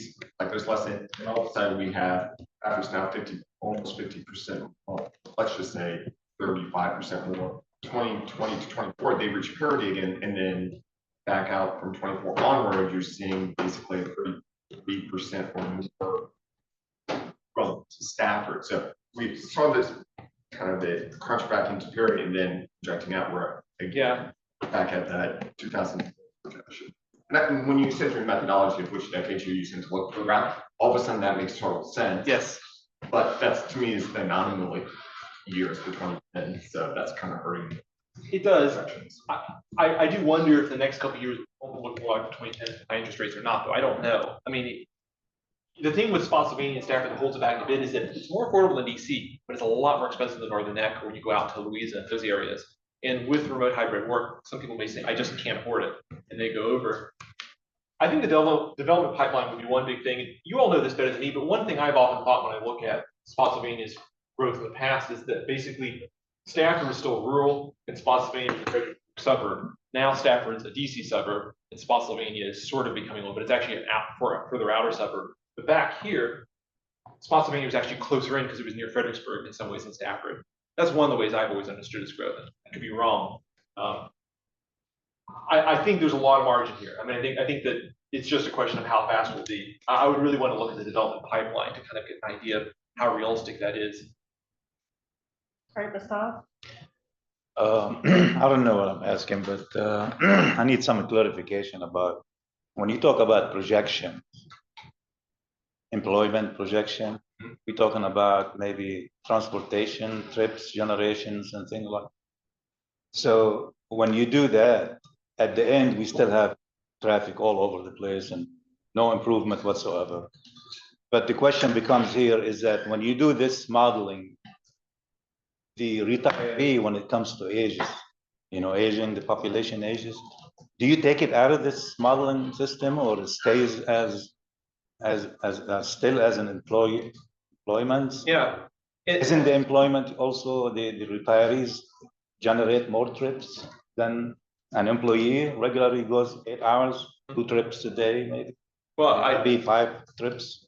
I think your observation is very correct. When I was coming in on Route 3, I kind of got behind a lot of retirees who must have been waiting until it was 9 o'clock, and they were going down the road at 50, miles an hour. So it's a good observation. It may be more something that, so we project population. We have worked with VC in the past and done employment projections. These are total population. So if you were doing that travel model, I think one thing you definitely want to do is look at this. there are plenty of people over 65 who work, and that share is growing, but it's not a large share. So if you're modeling that, that would definitely be something you want to think about is, you know, are you looking at the growth here, or are you looking at the overall growth? Because if you look at the growth here, that's a smaller number, and the same thing's true if you're thinking about Stafford, Spotsylvania, they're aging. That growth is not going to be at a higher rate for the working age population as it will be for the overall population, because a lot of that is old. I think that's definitely an important point for feeding that travel model is think about that aging element. All right, Matt? One other thing I'll add, how do you guys take into account data centers? For instance, all the tracks that Paul mentioned in Stafford County, data centers, not all approved, none of them aren't approved, we'll see what happens, but that's all kind of planned data centers. The track that Paul mentioned in Fredericksburg got denied by the planning commission, but data centers, right? There's a large tract in Spotsylvania that was like a couple thousand residential units, majority of it got cut off, data centers, right? So how, or will you guys be taking that into account? Well, we're doing it partially where it's happened. So going back, you know, I've talked about my skepticism with Northern Virginia. That is definitely having a PDC, Loudoun County in particular. I mean, they're at the point now where a decade ago, Loudoun County had 10,000 more people moving in than out. I think last year they had more people out than in.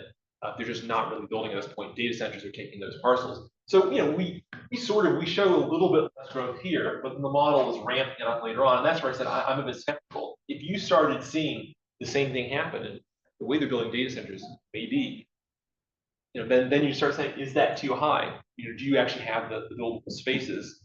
That's what I'm getting at. Yeah, like one of the sites in Stafford has been long planned for, I say planned, none of it's ever been approved, but like 2,000 residential units.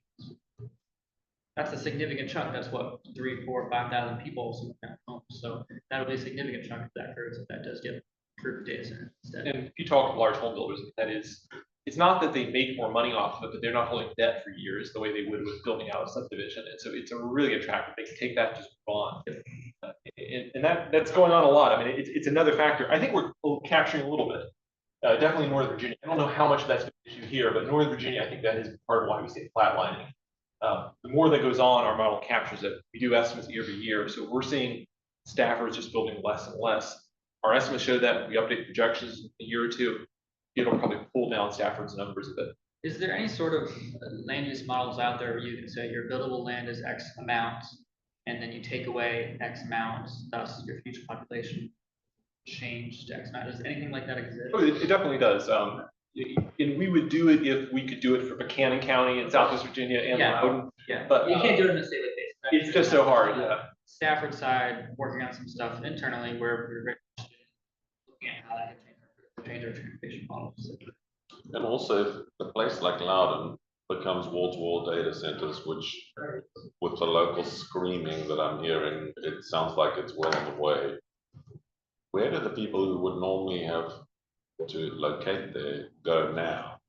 And to Paul's point, some of those are going to come down I-95 because the highway is there. I've still got to get, so I don't want to go down to, you know, further west than Culpeper where there isn't a highway that can get me into DC quickly. So a big chunk of, if there's pressure to stop developing residential housing in Northern Virginia, it's going to put pressure on Stafford and Spotsylvania and the city and King George to find space to put those out. Yeah, and I think going back to this, I think you sort of see that, right, where you would think that spillover growth would be going Fauquier, Loud. It's not. It's way out. It's happening, like you said already, that trend. And the thing that's different and it's hard to plan for is just this idea that you're seeing a lot of, I mean, places like Middlesex County out on the Middle Peninsula are attracting people at the highest rate they've ever recorded. And in some cases, maybe people are just leapfrogging the region altogether. And that's hard to account for. You have remote work. The other thing is my wife uses a Tesla. She drives about 30 minutes every day to work, and it's just not really driving. She's just reviewing her notes. That's completely different from 10 or 15 years ago. And that can allow people, I don't know if I want to go on 29 on a, you know, self-driving Tesla, but it does allow a certain amount of that sort of just further out if they need to. That's really hard to plan for. Winchester has been one area, but they're basically sick of it, and they're saying they're not going to do anything new. That basically just pushes more down here. All right. Any other questions? All right, thank you so much, Mr. Lombard. We appreciate you. Thank you. I will get back to you all about Mary Washington, and you know, if you have any follow-up questions, you're always welcome to get in contact with me. I'm happy to do it, answer any of them, and I'll try to get those numbers back to you next week or so. Thanks, we appreciate those numbers, and we, I think over the next 12 months, we'll definitely reach out to you. We have to make a decision between now and next 12 months from now, whether we're going to accept the state's hard limit on what our projections for 2050 and 2055 should be, and whether we're going to try and push them to adjust that. And so we'll be having that conversation with ourselves, and then might want to reach out to you with a question.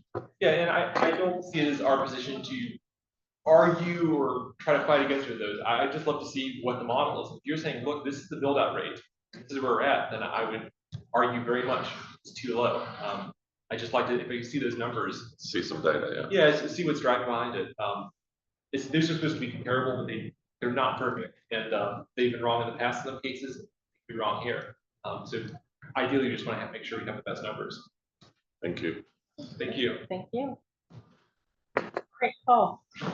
So I just had one quick question. Can we get a copy of the presentation that was just presented? Yes, we'll ask staff to do that. Yeah, we'll send that out. Great, thanks. Thanks, Becky. All right, next item for discussion is the November meeting. The idea to move that date to December 1st.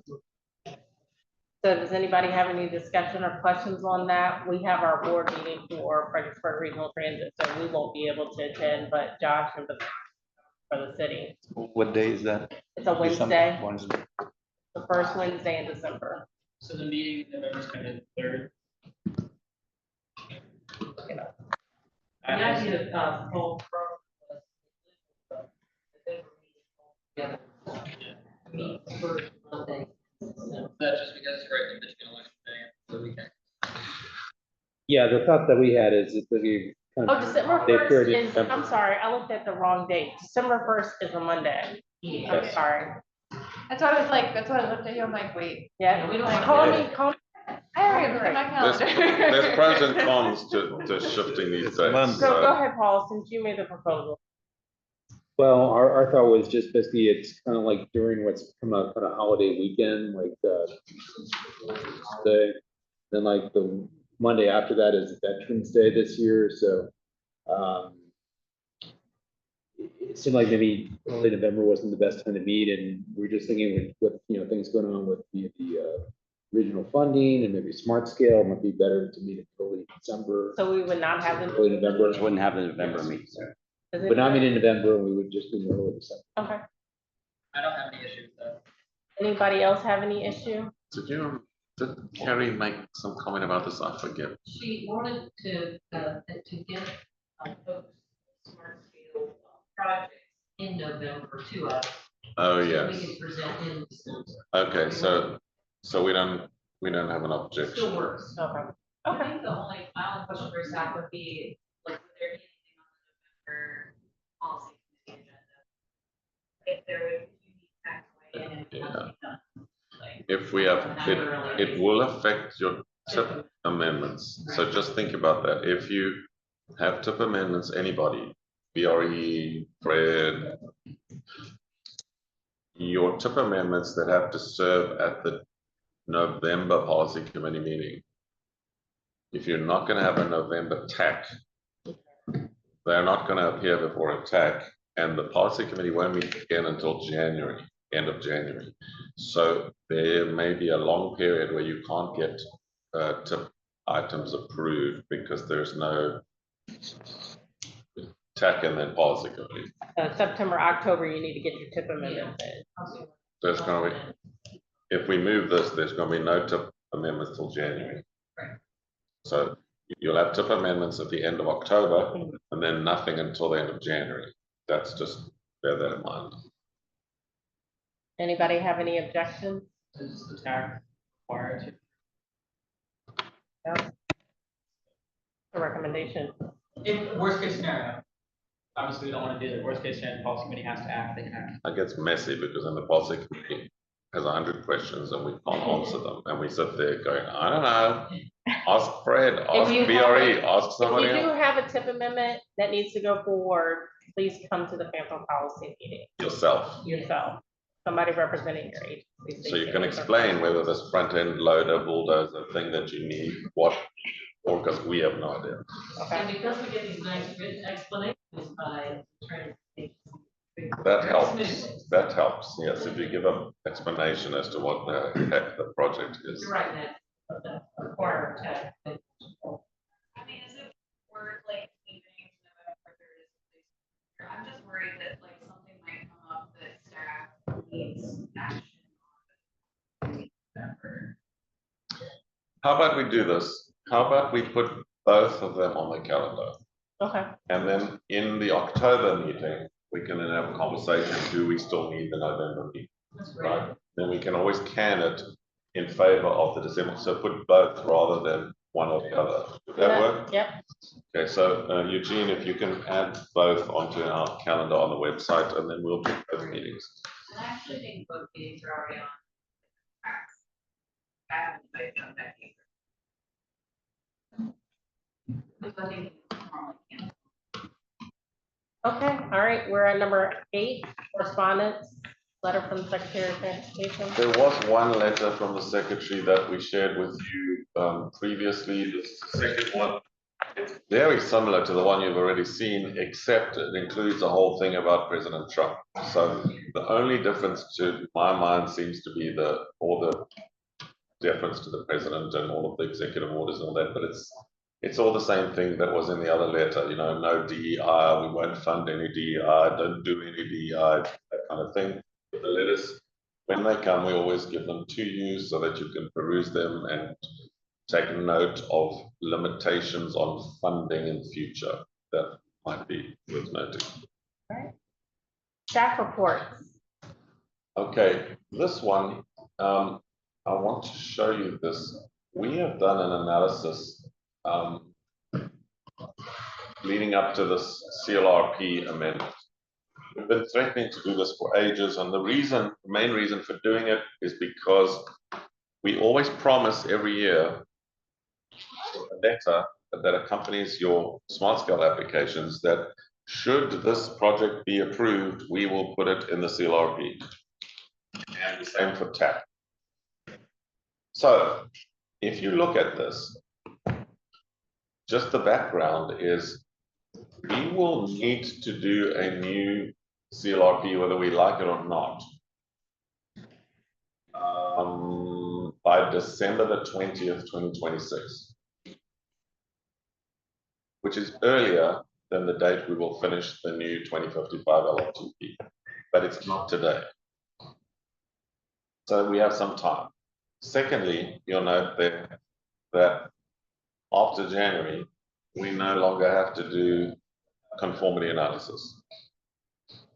So this would have been the last time now in August that we amend our CLRP that requires conformity, air quality conformity analysis.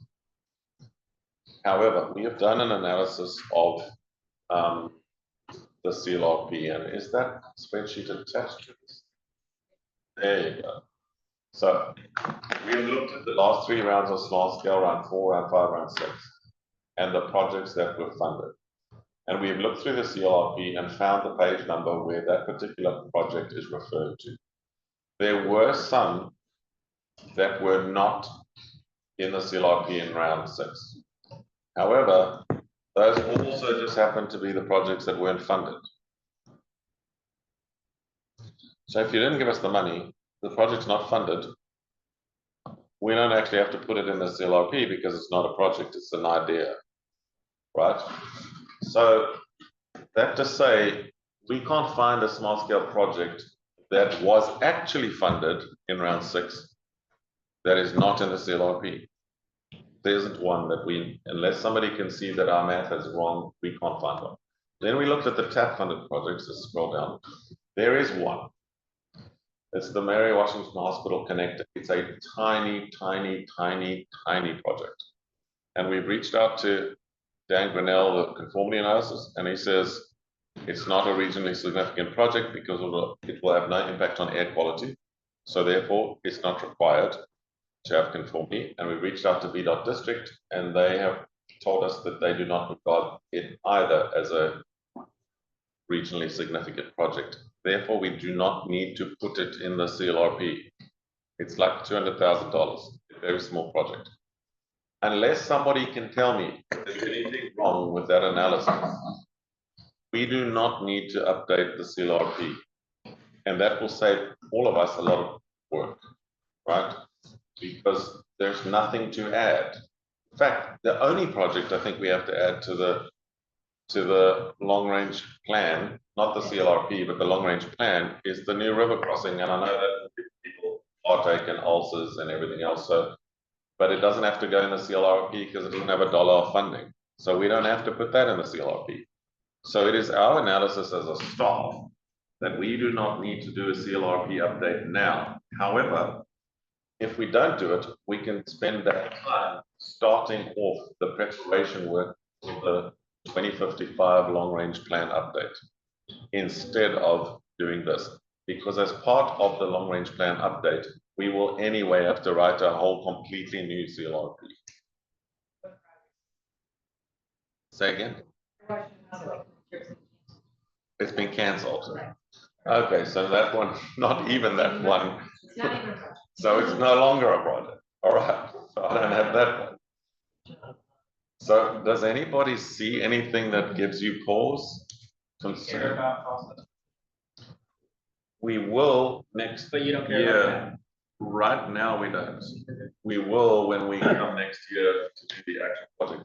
The reason why we don't care about the cost estimates having changed is the CRP is a constrained plan, but the project costs change up and down, mostly up. They change up and down all the time. We do not go back and amend the CLRP every time a project has a cost estimate, which is why we have to reconstruct the CLRP every 4 years, which is odd to me because it's not every 5 years, it's every 4 years, which is a really weird thing to do. But anyway, you have to rebuild it every 4 years because there are fluctuations in prices that affect the constrainedness of the CLRP, if you like. So nobody goes and amends their CLRP every month. It's just a waste of time. What you do have to do, obviously, is that you have to amend your TIP when those projects go to construction and the cost estimates change and there's not enough money. You do have to amend the TIP every time the amount you're going to spend isn't the same as the amount in the TIP, because that's the actual thing that allocates the funding. Madam Chair, I had a question, just want to double check that there weren't some projects that kind of went under the radar.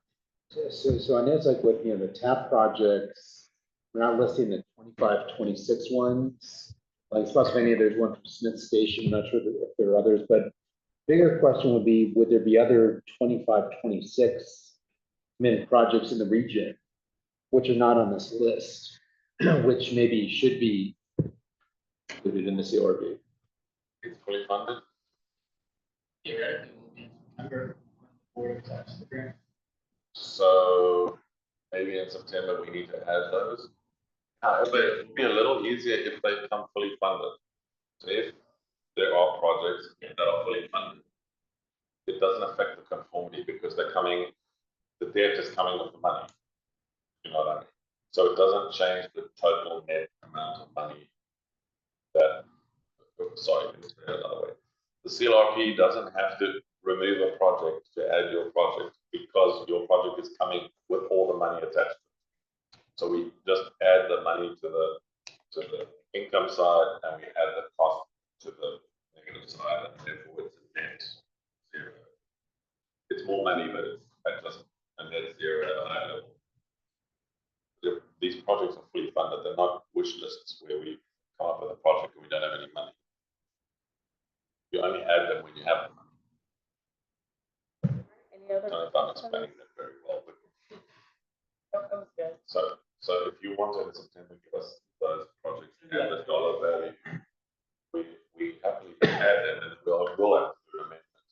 But if they are bike and ped projects, it's unlikely that there will be any conformity because everyone else says they're not regionally significant and they don't affect air quality. Is it a project that's going to affect air quality? Make it worse. Make air quality worse. What is the project?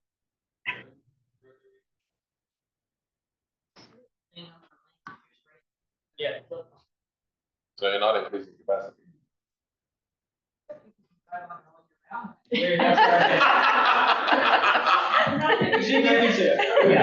I'm going to call that not increasing capacity. I'm going to call it maintenance because you're fixing it. No, if it's maintenance, then VDOT has to. Oh dear. Make my job difficult. All right, does anybody else have any additions, Paul? Well, I just want to say the one project in Pennsylvania is just a flight pad one, that's not gonna trigger it.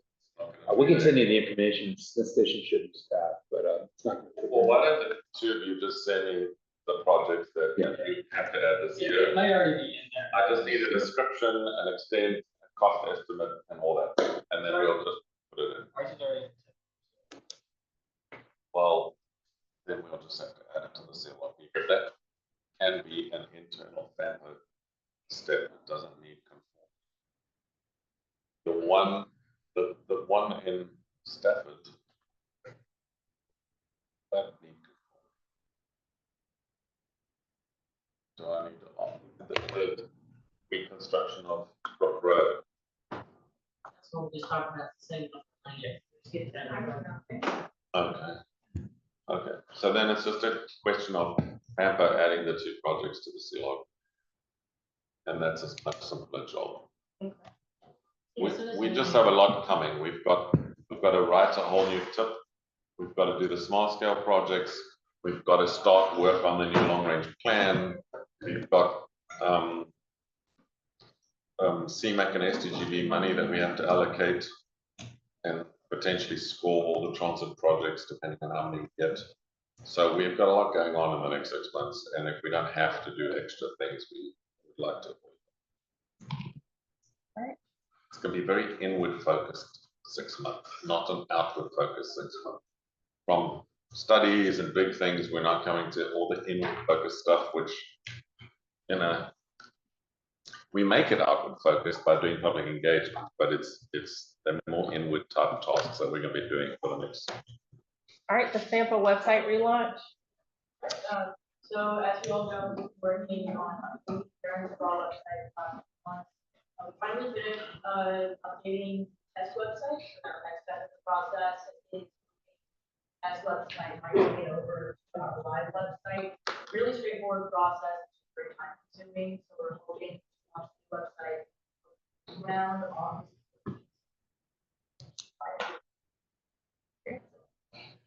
All right, and the OIP quarterly meeting, do you want to speak to that? Or Becky? Sure, we, I attended the, July 17th meeting, and, early at the beginning, they provided attendees that the contract with Streetlight formally terminated October 2026, recipients will no longer be able to utilize that. So the impact to us is after October 2026, Tampa will not have access to streetlight data. I don't believe our localities have it either currently. If we just went out and procured it, $65,000 a year. It's okay. There's an option for $65,000 a year. We, leader is chatting to them to see what options are available, but all MPOs had access to streetlight through the VDOT account. That's all being cancelled. So all 14 MPOs in Virginia, I think it's 14, are being unplugged, right? So it's going to be a statewide, lots of shouting and drama. That's all the VDOT. VDOT's also listening. So the question is there something we can get? And I think that if streetlight data doesn't come up with cost-effective proposal, that's going to be an end of streetlight in Virginia for planning. It might be used for other, like consulting firms might get it or whatever. But I want to pull to you this as well. I have a concern at the direction things are going in. Obviously, because budgets are being cut, right? Federal government's budget. We have lost our access to MetroQuest to do surveys. It's gone. We have lost our access to certain data sources that we were getting from OIP, V-Trans. They're sort of there, but lots of the information is missing, right? It's not as full. The items are still there, but they're just less data points available.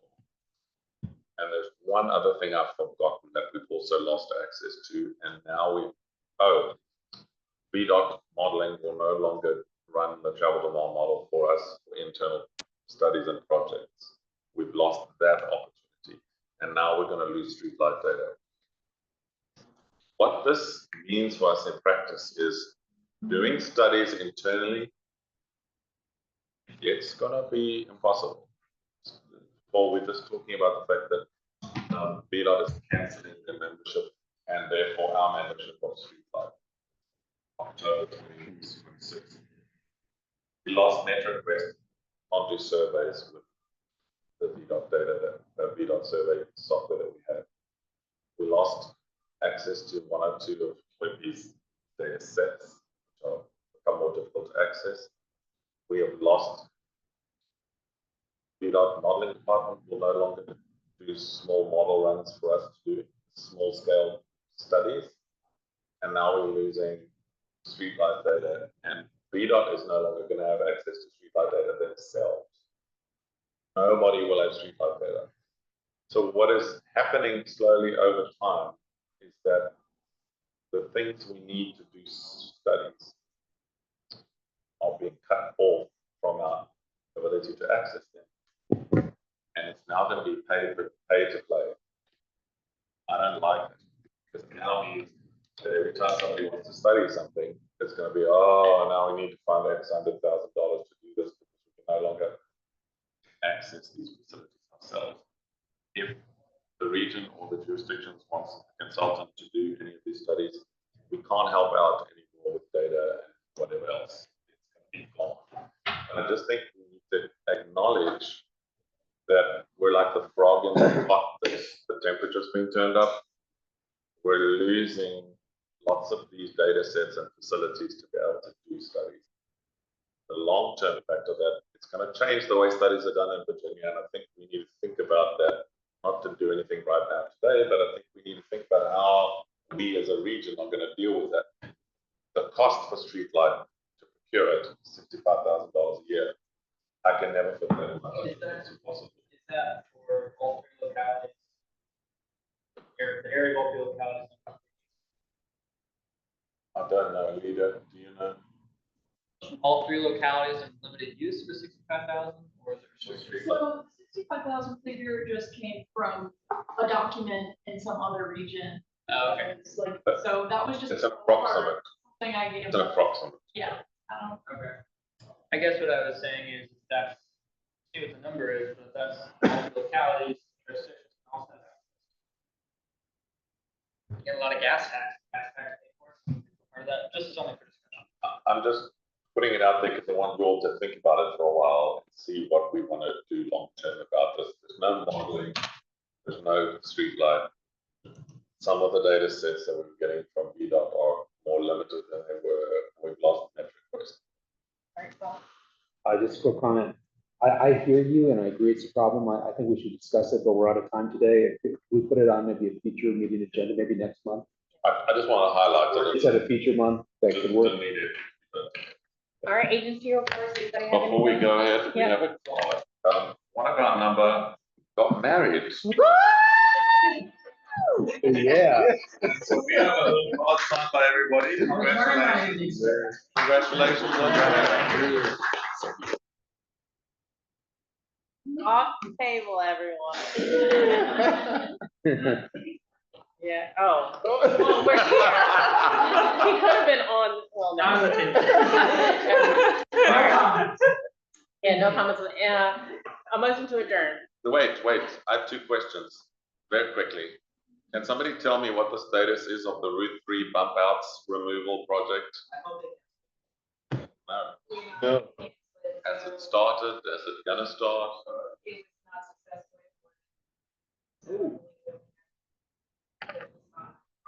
So we're evaluating to address some of the disabilities. Okay, and the courthouse road widening or upgrade intersection in Stafford County, US 1 and Courthouse Road. Construction, section. Thank you. All right, motion to adjourn. Second. All right. Aye. Aye. Good job. Aye and bye. Welcome to 2026, everyone.